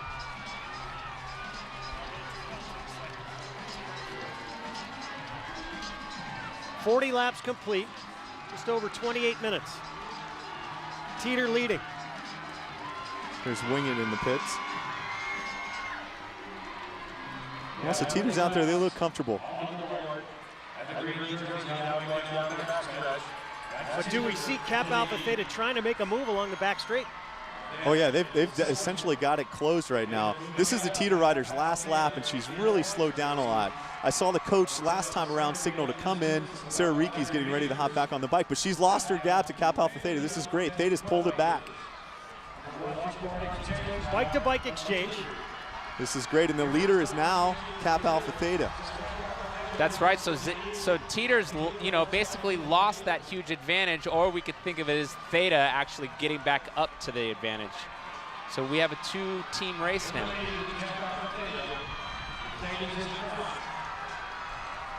There's Theta. There's currently leading the race, but just behind her, the rider from Teeter is just gonna catch her pretty soon. There she is, right there. Just came into camera view. So we have a two-team race now. So it's back together, and Theta's coming in for an exchange, so that's going to give Sarah a little advantage. Let's watch the Theta exchange. This is really key. So now the question is, does Teeter go full gas, or do they wait for Theta and then, you know, put some more advantage on the rest of the field? But it looks like she's just going to go for it. That was quite a ride by Brittany White. Oh, to bring it back, great ride. She deserves to get on that trainer. Everybody's giving her a hand down there. She might need some help. And this is the Ghost Exchange. This is one of the most exciting exchanges to watch on the track. At one point in time, nobody is touching the bike. You'll see it come out from in between her legs as she steps off the back. Takes a little slide, but the reason that's a good exchange is because you're keeping your momentum going forward, right? Not a whole lot slows down. It doesn't come to a stop. I talked to some of the Thetas about why they like to exchange that way, because apparently that's their trademark, and they said, well, they think it's the fastest, but at the same time, if it's done right, it's the coolest. Definitely get some style points out there, and that's half the game. If you're not going to win, you might as well look good. And I think we do have some style points today. The Teeter team wearing the old Mapai shorts still, and that's impressive. Yeah, that's definitely a tribute to a powerhouse of a professional team back in the late 90s and 2000s. So the thing, Dylan, I don't know, talk to me on this, but the thing I noticed about Sarah when she's riding, her hips, her upper body doesn't move a whole lot. She stays really stable and looks like she's putting out a lot of power. She's very efficient. She has a great position on the bike, obviously very comfortable at that speed and that RPM. She's got a good spin, good form. Her back is really flat. And it's just great to see Kappa Alpha Theta and Teeter back together. You know, you have a team that dominated all spring like Teeter. Kappa Alpha Theta was kind of behind the scenes, a perennial favorite, great coaching, great support from alumni, and they're holding it together and keeping this a race. Well, look at this. They're talking to each other right now because Sarah kind of sat up, and the Theta rider didn't really take over. So she's saying, look, it's just the two of us. Let's make it happen now. Let's not sit up and let the whole race come back together. And maybe the rider from Theta is not really interested in trying to help Sarah get up the road all by herself. Yeah, the important thing is that she brought it together. If I was Theta right now, I probably wouldn't pull through either. You know, you're trying to make this race Teeter. You're the strongest race on the track. Go ahead and ride it. I'm here with you. Is it odd to see Sarah Rieke and Teeter going as wide as they have been on turns 1 and 2, or is that to try and account for the win? They're going slow right now, so this is what you call kind of sitting up. You know, it's where you're not pedaling as hard. You're going wide on the road. You're looking at each other. It's trying to figure out what to do. Here we are, 2 teams up the road on everyone else, and it's kind of, you know, you're jockeying for position. Right, and if you're the coach for the Pi Phis or Delta Gamma, you're saying this is your chance. This is your chance to catch up to Sarah and the Theta rider. Guys, Delta Sigma Pi is making a huge move now along the back straight, and here coming into turn 4. She's gonna catch up to both Sarah Rieke and the Kappa Alpha Theta riders. And all of a sudden, Sarah Rieke just started to accelerate. She knows Delta Sigma Pi is catching up. It's almost like you do that sometimes. You sit up and then you attack, right? And that's exactly what Sarah wanted to do. Sarah's a seasoned bike racer. It looks a little bit like a velodrome race out there right now. It does. But, you know, you see Sarah sitting up again and the Theta rider not pulling through. This could be the opportunity for Delta Sigma Pi to make this a 3-team race instead of a 2-team race like it is right now. Oh, yeah. Sarah's asking her, hey, are you going to pull through? Do you want to make this a race? Do you want to drop Delta Gamma? Do you want to drop Delta Sigma Pi? Yeah, there's definitely some negotiations going on out there. That's Kristen Method on the bike right now for Kappa Alpha Theta. Sophomore from Cincinnati, Ohio. And Delta Sigma Pi is right there, right back in it. and the Theta coach, right, telling her to sit on. Sure, because it's much better for Theta to have this be a three-way race than just a two-way race.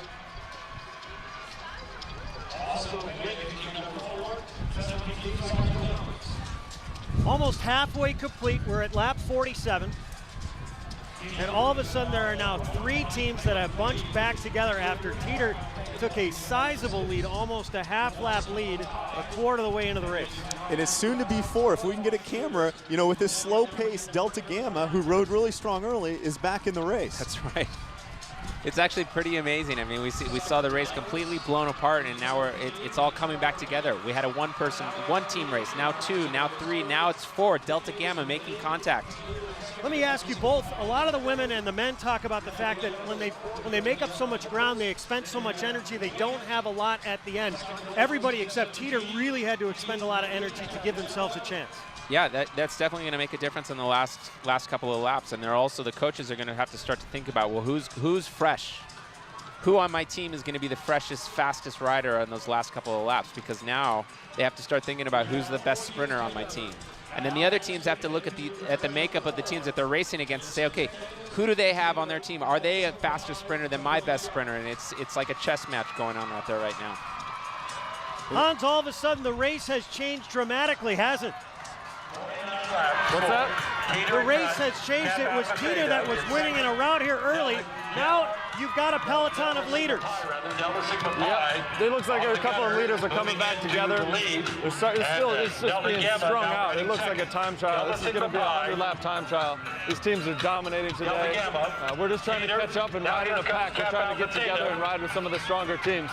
And Kappa Alpha Theta is setting up for a bike exchange. Hans, are you surprised that the pack has tightened as much as it has at the top?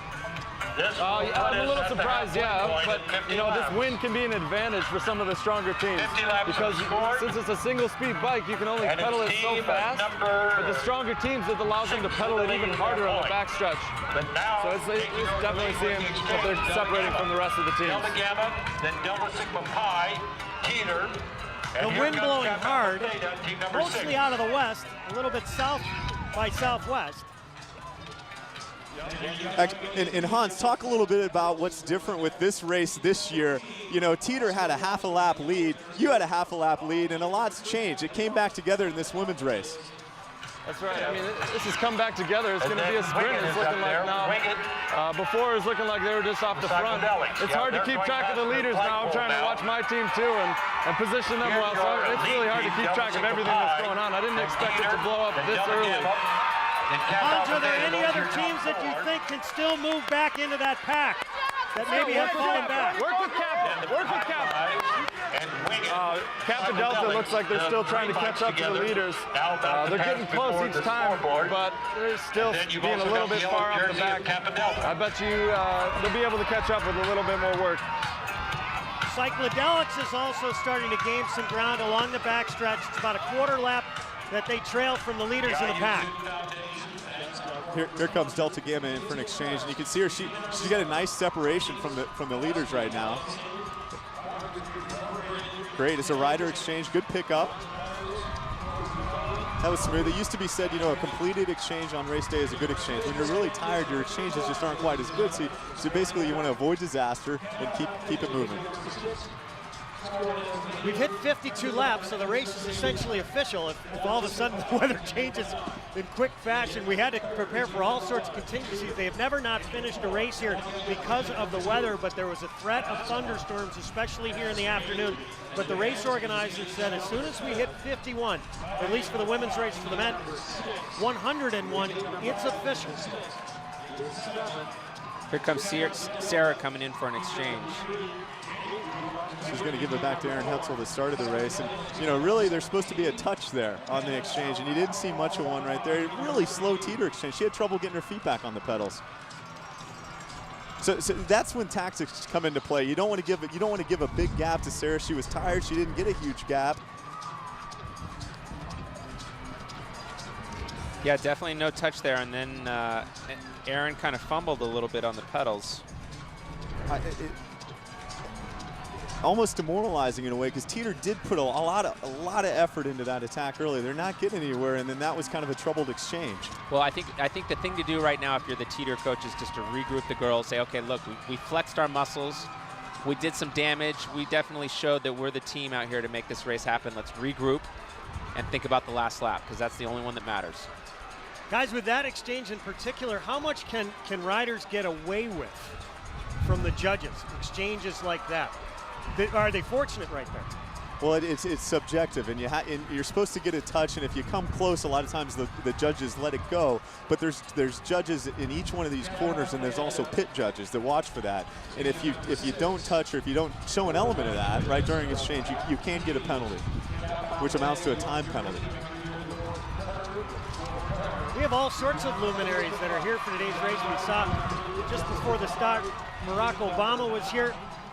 Rick Tellender is off to our left. Rick used to write for Sports Illustrated, a columnist for the Chicago Sun-Times. His daughter is racing today for Team 11, Alpha Chi Omega, Robin Tellender, who's a junior from Lake Forest, Illinois. Always good to see Rick.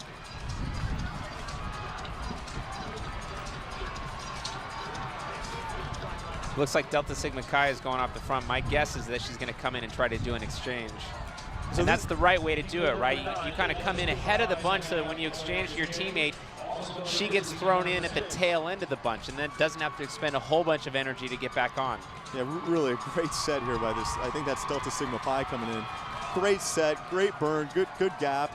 And you see where she comes back into the pack. She comes on the front. She has to wait up for them. Yeah, that was a perfect exchange.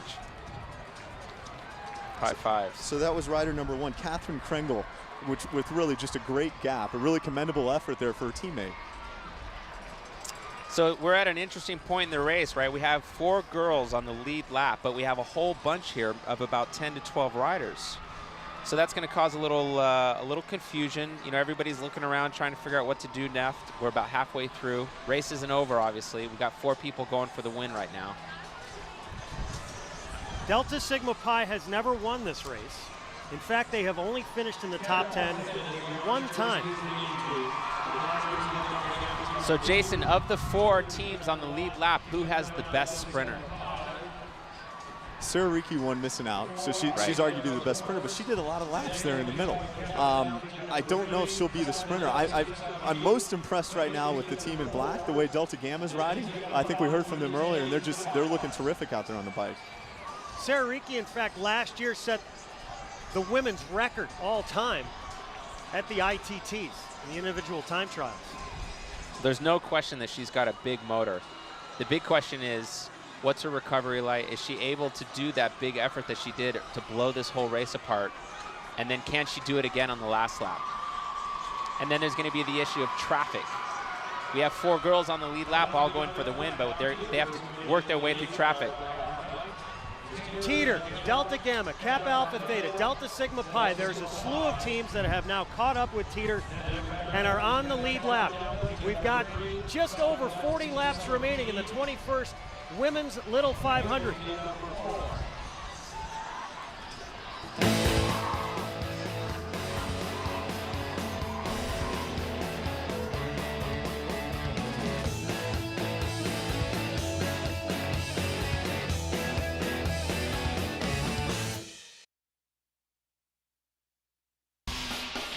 Welcome back to Bill Armstrong Stadium at Indiana University in Bloomington. It's the 21st running of the Women's Little 500. Glad you could join us this afternoon for one of the greatest events in collegiate, in all of college. This is the biggest intramural collegiate event in the country. It's an event that dates back to the early 50s. It was made famous by the movie Breaking Away back in 1979. It was written by a men's rider. The men's race will take place tomorrow. It will be the 58th running for the men. Steve Tessich, who won the race for Phi-Sci, wrote the screenplay, and it won an Oscar for Best Screenplay back in 1979. Today, we saw Teeter on the pole. They started to pull away around maybe lap 22 to 23 and held a sizable lead for almost 20 laps. But several other teams, Kappa Alpha Theta, Delta Sigma Pi, as well as Delta Gamma were able to catch up, and they have made it a far more interesting race, as there are 4 or 5 teams that now have a chance with 37 laps remaining, and there's another pack that is not that far back. They have closed the distance. It's less than a quarter lap. It's interesting you say that about Breaking Away, Judd. All spring they play Breaking Away on the Dorm Television Network here on campus, and I think it's really how we breed the next generation of Little 500 riders. You know, I'm counting 7 teams that are now on the lead lap. So this went from a 1-team race slowly to 2, 3, 4. Now we're at 7 teams on the lead lap. Definitely a whole reshuffling of the deck. Do you think in some ways Teeter felt that with that substantial lead, they were just going to be able to either run away and hide, but and some of the other teams, you know, because of their fortitude, were able to stick with it and not allow them to do that? Well, I think a lot of the lap traffic is what helped some of the other teams actually bring this race back together. And that's one of the interesting things. Like when you're out there, you have to definitely take advantage of every possible resource that you have to stay in the race. And Liz Pilata is using all of her resources right now. She, you know, you can see her really throwing it down because Teeter's off the back just a little bit after an exchange. So you got to like that competitive nature, right? They're out there pushing the pace. Well, not only that, but Sarah's stuck in traffic a little bit. And that's what I meant when we're going to start to see some of the lapped riders have an effect on the overall race. Just a moment ago, we saw when Teeter made its exchange that there was a mechanic that was working on the bike. What are some of the things that they're trying to do? Each team has 2 bikes, and if for some reason neither works, they are given a third. One of the things that you'll see them do, if the heights on the riders are very different, they'll actually change the seat height, but they'll just want to check them out and make sure they're fine-tuned. Actually, you want to check the chain tension. Sometimes the rear wheel will come forward a little bit, and if the chain slips, that's when it would come off. So you're always checking the chain tension, you're checking the tires, you want to make sure the riders have the best machines out there. Yeah, you don't want to have a chain come off. That's a great way to get a cinder sandwich pretty fast. Sarah's fiancé, Peter Schlifke, is their mechanic. They are set to get married on November 1st, which makes for, I think, a great rehearsal dinner on Halloween night. I'm sure we'll see some bikes at the wedding, no doubt. And Liz Pilata showing a little bit of agony out there, giving it everything she's got. I mean, she just rode a terrific set. And she got a great gap, and it's a bike exchange. But, you know, she's done so much for her team today just to keep them in it. You know, one of the pure contenders. They're top 4 team. They have a great chance today. They're going for number 6.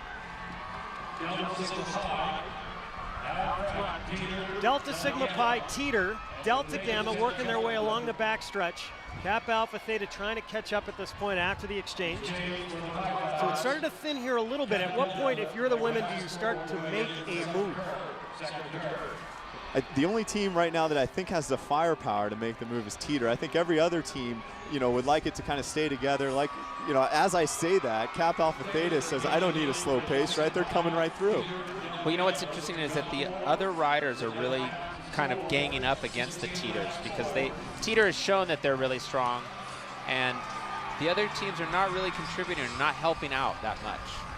Kappa Alpha Theta, they felt like they were a deep team, a team of 8, and from that only 4 ride for the Little 500. A lot of people, in their estimation, in talking to some of the Theta people, felt that they were trying to rebuild the team, and their feeling is, and apparently they've got a shirt, Theta doesn't rebuild, they reload. But you know, it's great, you know, you see Theta on the front right now really setting the tempo. And here's some interesting symbols coming out from the Teeter. They obviously have to have their own language, otherwise the other coaches will pick up on what's going on. But Theta out there on the front, coaches are definitely trying to figure out what kind of strategy to put together here in the last 30 laps. Last year, the Theta team rubbed a wheel early. They went a half lap down. They were able to catch up with the pack, but they were one of the teams that said they were so tired from chasing. And then 2 years ago, they wrecked, and their rider, Allie McCormick, busted her collarbone. So their goal, at least at the start, was to stay out of trouble. And guys, after watching both the men's and women's races last year, I am shocked that we have not seen much carnage. Well, it's true, especially with the wind and the way that affects where everybody's riding. I thought we would see a lot more cinder surfing, as they call it. Well, tomorrow, it does not appear that the weather will accommodate. We'll have to see. Today there was about a 30% chance of rain. Tomorrow it is supposed to be cold, about 44 degrees for the men's race, another windy day, and they do expect a heavy dose of rain. You can see Teeter coming around, and that's Delta Sigma Pi, the team in silver right there. That's Catherine Rogoski. A lot of credit to that team. They have built a team around some senior leaders. They have 4 seniors on the team: Heather Conley, Catherine Krengle. They're just riding a terrific race, riding right with Teeter. Teeter ready for an exchange right here. Delta Sigma Pi, your leader after 71 laps. Delta Gamma second, Kappa Alpha Theta third, now Teeter fourth. And the group that was 5, 6, and 7, they just have not been able to leg it out and catch up to that main group, as it looks like the top 4 are trying to separate themselves. Yeah, and you know, it looks like Delta Sigma Pi is going to do an exchange here, and my guess is that Delta Gamma is also going to do an exchange here, so we might see rejoining of the bunch of the first 4 teams. Yeah, you're right. Here comes Delta Sigma Pi. Looks like a bike exchange. Teeter's out there as well. Look at all these teams out there. It's all about communication at this point. Here comes the Ghost exchange. And a great pickup. You know, Kappa Alpha Theta really looks impressive today with their, not only the way they're riding, but the way they have great exchanges each time. It's great to see a team with a trademark, right? Who knows how many years of 21 that they've been doing the Ghost exchange, but the fact that they just keep it going just really shows the tradition. So why is this a great exchange, right? Because the timing is perfect and they're lined up vertically. You know, at this point, it's all about getting on the bike. So, you know, great set, great exchange, and that's how you keep your team in the race. And the bike just never stopped moving.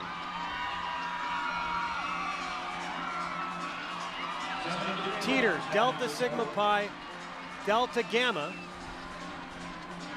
And at this point, it has started to string itself out a little bit after the grouping that we saw there about halfway through the race. We're at 73 laps at this point, just under 53 minutes. Well, you know, the exchanges and all the traffic and the wind is really making it difficult for these 4 girls, even just the 4 of them, to stay together. That's Jackie Moeller that's on the bike for Teeter. Her father is in the crowd, and supposedly he was going to be wearing a bike kit. She said it was the only adult male who was going to be wearing a bike kit today for Teeter. Looking for a little extra chamois time. What do you say, Dylan?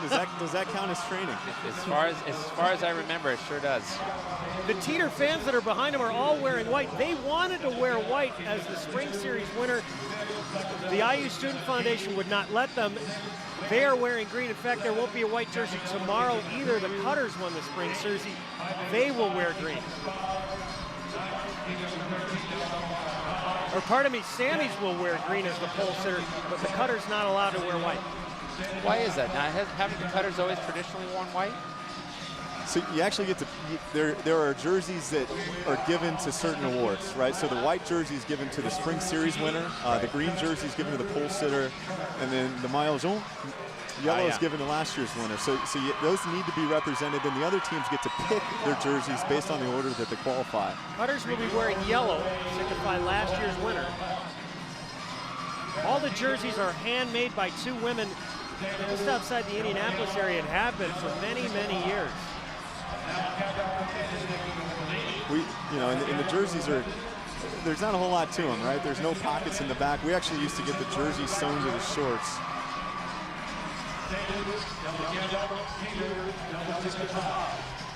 Look at, it's just great. You see our 4 teams out there really kind of jockeying it. Delta Gamma is ridden terrific. Here's the lead pack. Delta Gamma, Kappa Alpha Theta, Teeter, Delta Sigma Pi. 24 laps to go. It's got to give some credit to the to the other teams, because Teeter didn't just walk away from this. They kind of held their composure together, kept their heads strong. They got back in the race, and now they're all 4 of them are thinking about how are we going to win this race. And so, Dylan, talk a little bit, what do you do to isolate the best team? If Teeter comes in here, and they're obviously the favorites today, what can the other 3 teams do to isolate that green jersey? Well, You know, if the three of them work together against Teeter, they'll let Teeter do all the work and you know, kind of collaborate. But the only problem is if Teeter has a good sprinter, then it's not really in their best interest to keep it all together. So they kind of have to weigh, you know, how good is their sprinter, how good is Sarah. It's a chess match. And what you'll see in Little 5 is you're going to wait when Teeter comes in for exchanges. The other teams are going to pick up the pace. That's right. And they're going to try to make them suffer a little bit. That's right. You know, make it difficult for them. As a sprinter, at what point do you want to be on the bike, and how many laps left before you really start to push the pedal? Everybody's a little bit different, but you at least want to have a couple laps in your legs prior to the sprint. Yeah, you want to have some time to get settled, get positioned on the bike, get your mental mindset ready. You know, you want to start visualizing what it's going to look like when you win the race coming across the line. You think about that even before the race ends. Great exchange by Delta Sigma Pi. I'm so impressed with the way they're riding because of her gap, because of what she's done for her teammates. You know, look at it. And you deserve to celebrate right down there, right? Absolutely. They're fired up. I mean, they're in the race still, and that's a huge accomplishment so far. You know, Delta Sigma Pi, a little bit of an underdog, I'd say, in this race. This is the first time I've seen them sit in the top 4, top 5, a business fraternity on campus.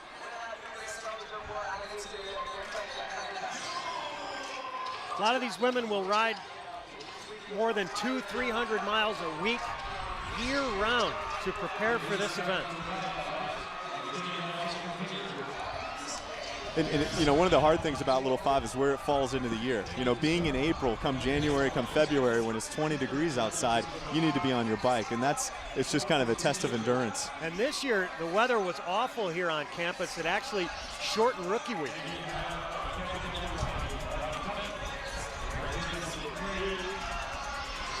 "79 laps in the book." We got a crash in the back straight. Just caught a crash. It looked like, you know, from what I saw, Sarah was actually, the rider from Teeter was going up the gutter and happened to bump elbows with one of the riders who got tangled up. We see the yellow flag out. Uh-oh, and Delta Gamma had a little bit of trouble there. You know, Theta staying in the race. So you caught her riding in the gutter, did you, Dylan? I saw her riding in the gutter. I don't know if we can get a replay of that, but just caught her coming up into the gutter. So the rule on the gutter is that you can ride there if you have to, but you're really not supposed to improve your position. That's right. But experienced riders that are real good, right? You'll see them ride up on the inside, and Teeter's a little bit more comfortable on the bike. She might have knocked somebody off balance. We'll get a subtle look at this. Looks like she gets pushed off a little bit. Yep. And just happens to bump into that rider a little bit. She lost her balance.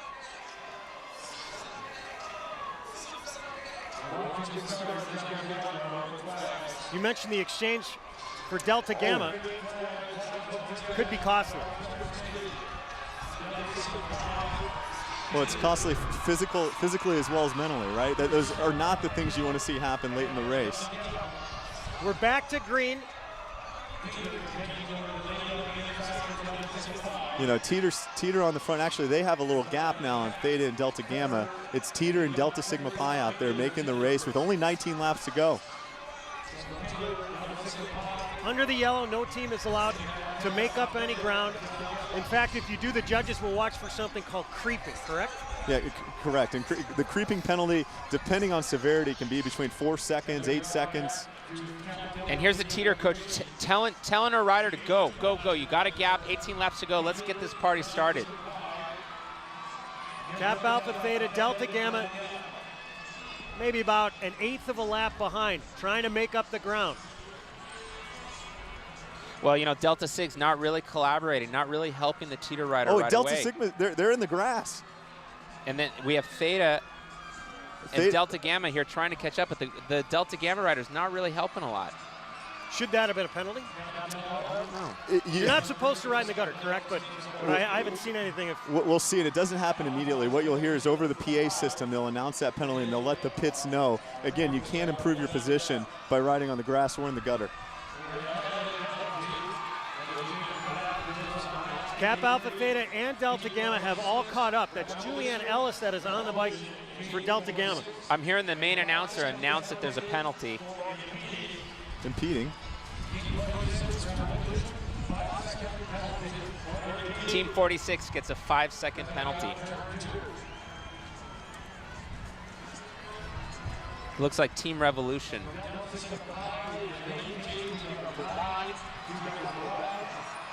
"83 laps complete." We just passed an hour. So we have the 4 leaders back together, Delta Sigma Pi, Teeter, Theta, and Delta Gamma. 17 laps to go. Teeter's won this race only once, and it came back in 2005. They just look awful comfortable together. That's Erin Hetzel on the bike. I think she's given the little elbow wiggle there, telling the next rider, Delta Sigma Pi rider, to pull through. Trying to keep it orderly, as the 4 teams in the front. Well, really right now there's no reason to go hard because it's not like this is a 4-team race right now. We've got 16 laps to go. It's between these 4 girls. So it's kind of like, let's just sit and wait and see what happens. There's no reason to really go that hard. For Erin Hetzel, she's a senior, but this is her first year in the race for Teeter.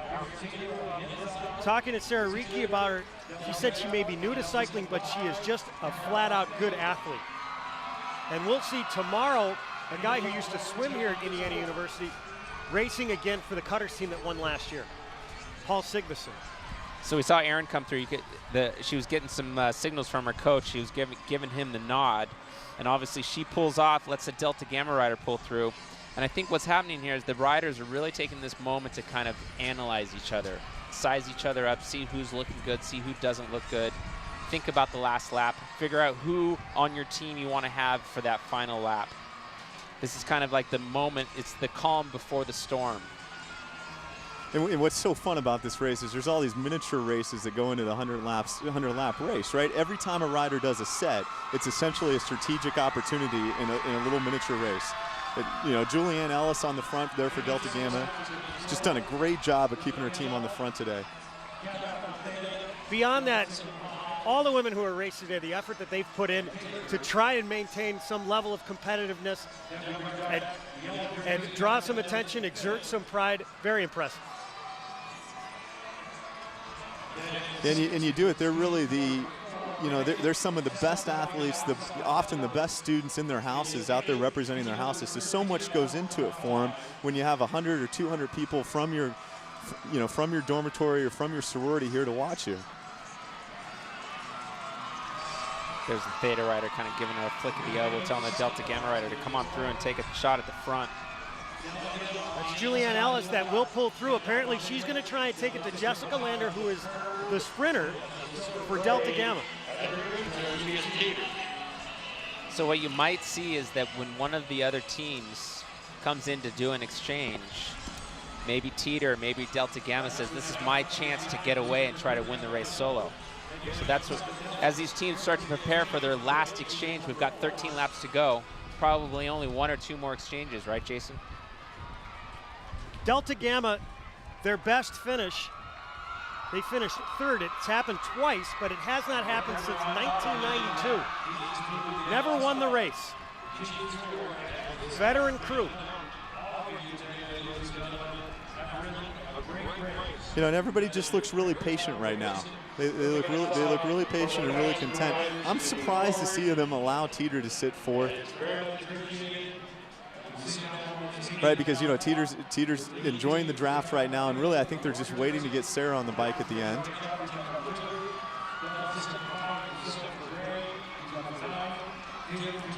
To Aaron Axley on the bike for Kappa Alpha Theta.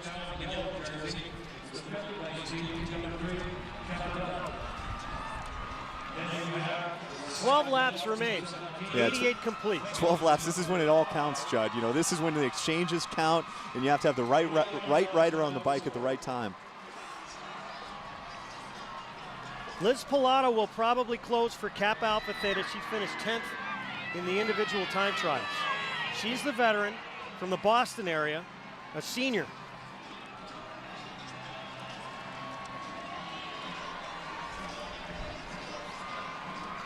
Looks like Theta's getting ready to come in and do an exchange. kind of look on her face as she was putting some more power to the pedal. Sure enough, there's her teammate in the pit. This is probably going to be the final set for. It's just a critical exchange at this point in time. You can't have a mishap. That's right, because here comes Delta Gamma kind of putting on the throttle. Delta Sig is also coming in to do an exchange. But that's actually pretty good because that means the Delta Sig and the Theta riders can work together to get back up to Delta Gamma and Zeta, who are right now, the rider from Delta Gamma is really throwing it down, trying to make this a two-person race. And DG is poised to change. 10 laps remaining. So it looks, yeah, we have a Delta Gamma and a Teeter exchange right here. And it's actually smart to do them, both teams to do them at the same time, because then they can work together to get back up to the front. Sydney Hatton are about ready to make a bike-to-bike exchange. Look out. There's 2 exchanges going on there. Oh, and it's all back together with 9 to go. Yeah, that was actually a great exchange by Teeter. Even though all the traffic there, she was thrown right back in behind Theta and Delta Sig. Okay, I see a couple short sets happening right now. Liz Pilata is really giving it a good effort. She's on the bike for Theta, but she's going to bring it in for an exchange soon. Teeter doesn't have their sprinter on the bike, who I think is Sarah Riki, and Delta Gamma doesn't have Jessica Lander on the bike either, which is their sprinter. So I think we're going to see a couple short sets out of these teams.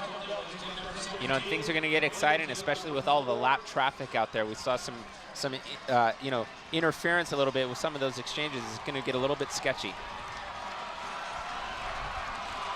Kappa Alpha Theta, Delta Sigma Pi, Teeter, Delta Gamma in the lead pack. And the coach from Theta is saying, hey, just sit in, just don't do anything, just wait. Yeah, don't play all your cards quite yet, right? It's too early. 8 laps to go. When it's too late. Last lap. But at what point preceding that? You said about, well, if you're a sprinter, you want to get on for a couple of laps, so it's got to be pretty close. Yeah, you want to have like 2 or 3 laps in you. And it, you know, Judd, you can win by a bike length or you can win by 4 inches, and it really doesn't matter. What matters is that you win. Last year, it was Kappa Delta that won handily. 2 years ago, it was a sprint to the finish. Kappa Delta just narrowly lost that year. And it was Kappa Kappa Gamma, if memory serves, that won.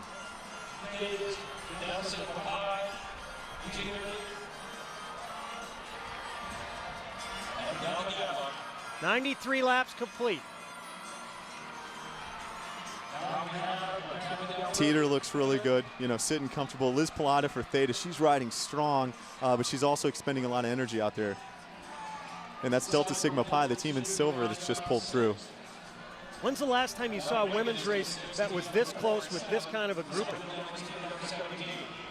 It's a good question. I kind of need to think back on that a little bit, Judd. Often the women's race is essentially a time trial, and it's just great to see 4 teams out there, you know, on the lead lap towards the end of the race.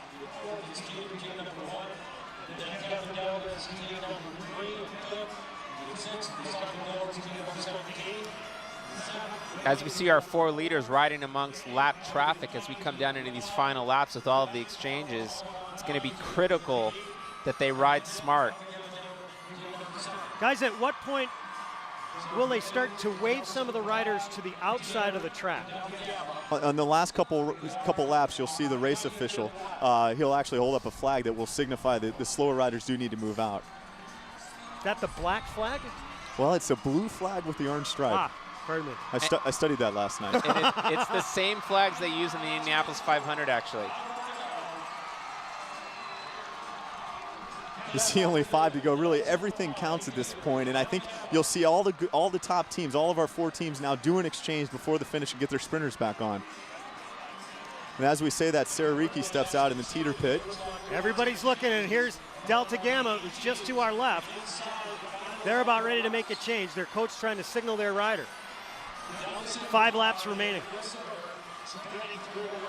Delta Sig coming in to do an exchange. Theta coming in. Also, the Teeter team is coming in to do an exchange. All kinds of traffic. It's going to be exciting here. Teeter makes the exchange bike to bike, as does Delta Sigma Pi. DG's going to come in on the next lap. Theta's going to come in on the next lap. This is where it really gets fun. You can see all the teams are spread out. It's a new position for Delta Sigma Pi. The DGs have a sizable lead right now. 4 laps left. Delta Sigma Pi's got to chase. This girl, number 9, she's got to close it. And we got some critical exchanges happening right now. Here comes Kappa Alpha Theta. DG's just making exchange. Jessica Lander on the bike. Theta doing a bike to bike. Aaron Delta Axley Gamma getting on the going bike in for first. Kappa Alpha Theta. 3 laps left.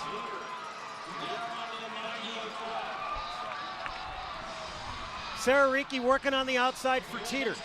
Oh, and this is, you can see the DG pit. They're all on the edge of their seats, right? They've got a little gap, and there's only three laps to go. Well, look, and here, Teeter's playing it smart right now. She's not taking all responsibility. She's making the Theta rider come together, because otherwise it's going to be on here. Coach is saying, look, you got to catch DG right now or the race is over. DG is making a run for it. DG is making a run. She's flat out. This is it. She's going to try to win the race. 2 laps left. Oh, it's going to come down to the wire right now. Teeter and Kappa Alpha Theta, they've got to react. And they're sitting there looking at each other. Nobody's taking responsibility. Theta's not doing it. Teeter's not doing it. Delta Sig's not doing it. Meanwhile, Delta Gamma is riding away from this race with 2 laps to go. Next lap's the white flag. Delta Gamma now coming into turn 4. Oh, it's a team pursuit, Dylan. Are they going to be able to catch? The white flag being shown. 1 lap to go. 1 lap to go for Delta Gamma on the front. Oh, I don't see it happening. She's got to bury herself right now. 21st running in the women's 500. She's got to nail it. Jessica Lander on the bike for Delta Gamma. Sarah Ricci chasing for Teeter. Delta Sigma Pi trying to organize. 3 veterans. She's Each got one of them racing in her 3rd race. She's coming down the back straight. Teeter pushing the pedals as hard as they can. Do they have enough real estate to try and do it? Delta Gamma's got it. Delta Gamma will win its first ever women's Little 500. I don't think she knows. Does she know she's won? Okay. Yeah, there we go. It's time to get your hands off the bars. Great ride. What an amazing finish. You know, it was all on Teeter. The other teams, Delta Gamma, Delta Sig, Theta, they all ganged up against her. You know, they used the exchanges. Delta Gamma came in, said, look, everybody's all over the track. We're going to go for it right now here. 3 laps to go. They pushed an extra lap while everyone was exchanging. That's right. That was the difference. They rode a great race, really smart. You know, she took a big risk. She was obviously really tired at the end. I mean, Sarah was closing the gap there. If it was 1 more lap to go, I think Sarah could have won the race for Teeter, but Delta Gamma had such a huge advantage, and they did it at the right time. You know, and what also happened at that moment that Delta Gamma was making their move is that Sarah from Teeter and the Theta rider were kind of looking at each other. It was that moment of hesitation. It only takes a moment, and the race is over. Delta Gamma qualified 2nd. It's their first win. The best they had ever finished up to this point, 3rd. And that hadn't happened since 1992. Last year they finished 6th. You know, Teeter obviously disappointed. I mean, they rode a great race. It just goes to show you can blow the race wide open. You can have the strongest team. You can set the top 5 in time trials, but if you don't race the race all the way to the last lap, you don't win. In talking to Jessica Lander and some of the other DGs earlier this week before the race, they talked about not only the sacrifices that they have made physically, but mentally. Rashida Heath said to me, it's all I think about in class. All I think about. It's great. You know, it's like I mentioned that this is such a huge event for them, and they spend so much time and energy preparing for today.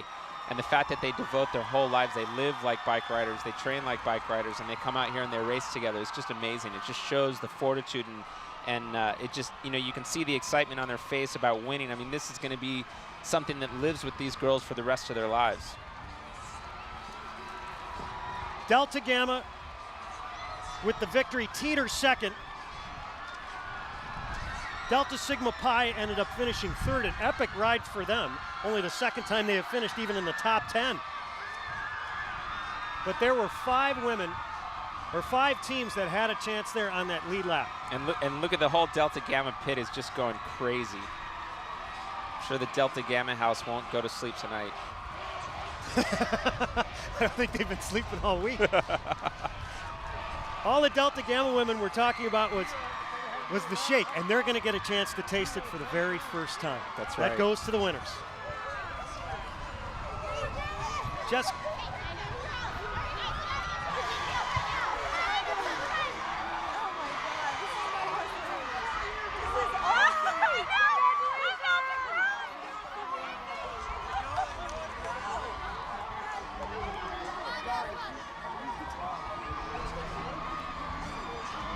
Jessica Lander actually visited 2 schools. She said she visited Boulder to check out the University of Colorado, and she also checked out Indiana University, and she said she just fell in love with it. She was an athlete. She wanted to play volleyball in college, but she also wanted a chance to feel the college experience, to feel the college life, and that's what this event is all about. Well, you know, it's just a great event all around. I mean, not just the riders, not just the teams, but all of the students that come out and the family and the alumni. You know, the whole town of Bloomington is going off right now for this whole weekend, and I think this is what really rounds out the college experience, and not only that, but just the team aspect of the Little 500. They said they saw their names all around campus. It was members of their sorority that had taken chalk and basically written their names all over campus on the sidewalks to urge them on for this race, and they said that support just meant so much to them. Absolutely. I mean, this, you know, it's a big event, and you know, it's not an individual race; it's a team race, and it's more than just your teammates, but it's the coaching staff and your whole sorority and everybody that comes together to actually make this happen. I mean, the whole steering committee and the event organizer. It's really a world-class event that gets put on here today and tomorrow. See Delta Sigma Pi heading onto the trophy stage. A phenomenal ride for them today. You know, and they're just really happy. I mean, it's great. They got 3rd place, which, you know, for Teeter or something wouldn't have been great, but they're just ecstatic, and they rode a great race. They were really excited. Let's send it down to the public address announcer here at the track, Chuck Crabb.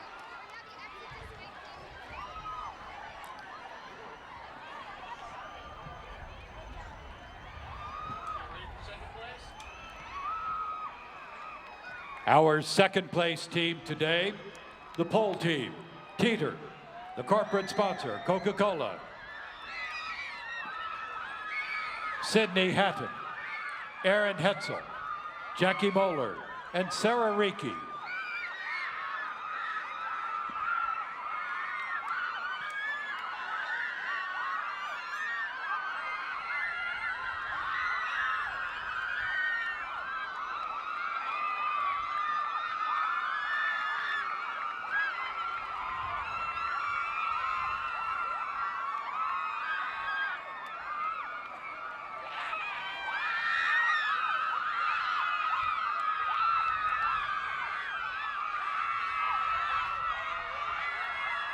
Teeter with 2nd place, ladies and gentlemen.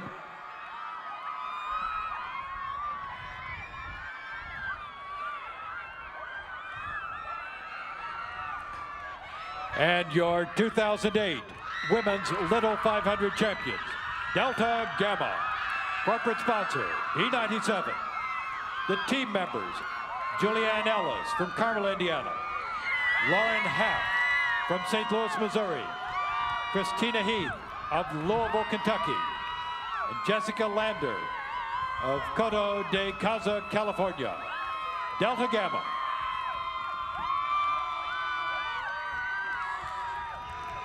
The Lays and milkshakes have been presented to our winning team.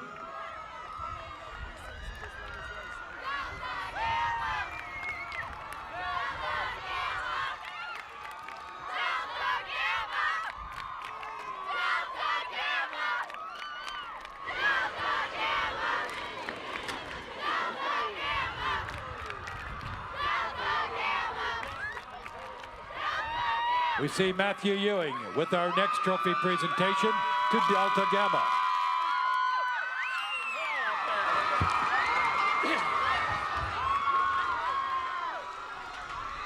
The Borg Warner Trophy, emblematic of the victorious Delta Gamma team, winning the 21st Women's Little 500 today at Bill Armstrong Stadium at Indiana University. A veteran group, they said they knew a lot more. They would see a lot more on the track.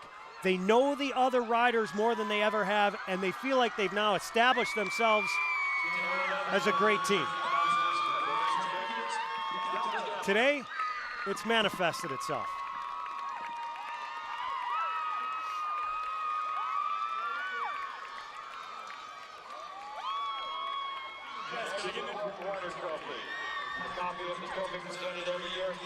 For Speedway, it goes to Delta Gamma.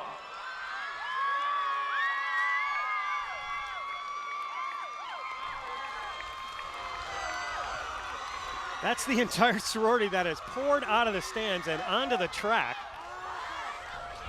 to celebrate with their winning team. In their house, the Delta Gamma said all their names of the riders are on a board, and there was a countdown every day, 12 months from training leading up to the event. Oh, you know what's great is that the whole house gets to participate in the victory. You know, it's not just the 4 girls who won the race, but the whole house is going to be celebrated and kind of revering in their victory that they took today. Oh, they'll be legends in the sorority forever. Oh, absolutely. That's Matthew Ewing just off to our left, resplendent in red pants. He is the Indiana University Student Foundation race director here of the men's and women's Little 500. Down to Jason Sonnenborn. Jessica, right? Yeah.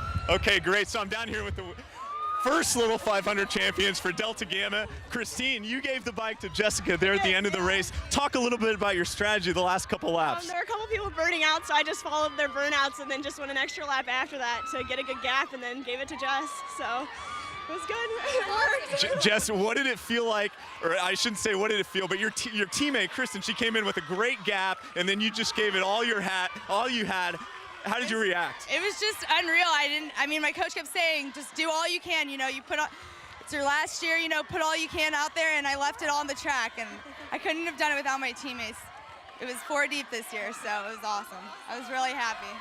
It's unbelievable, unreal, unreal. And it's quite a team effort for you guys in your house. This means so much on campus. What does it mean to Delta Gamma sorority? Well, this is our first win ever for Little 500 in our sorority, so we're pretty happy about it. And celebration tonight consists of? We have a team dinner, and then we'll probably be celebrating a little after that, so it should be fun. Yeah, it should be fun. Yeah. All right, well, great effort today, guys. You know, Jessica, Julianne, you guys all rode a great race. I'm gonna go back up to the booth to Judd and Dylan. Thanks a lot, Jason. All the miles, all the dedication, all the time. Pays off today with their first Little 500 victory. Tomorrow we will have the 58th running of the men's Little 500. It should be a spectacular race. There are at least 7 or 8 teams that have an opportunity to win. The favored team, the Cutters. We will talk much more about tomorrow's event starting at 2 o'clock Eastern Time here on HDNet. You have been watching HDNet's coverage exclusively of the Women's Little 500. The executive producer of HDNet Sports is Daryl Ewald. Our director today has been Mike Sheehan, coordinating producer John Galpin, HDNet engineering by Dan Neighbors and Jeff Millay. I wanted to thank all of our hardworking local crew today for bearing these heavy winds. For my partners Dylan Casey and Jason Sonnenborn, along with Hans Arneson, I'm Judd Surratt. So long from Bloomington, Indiana.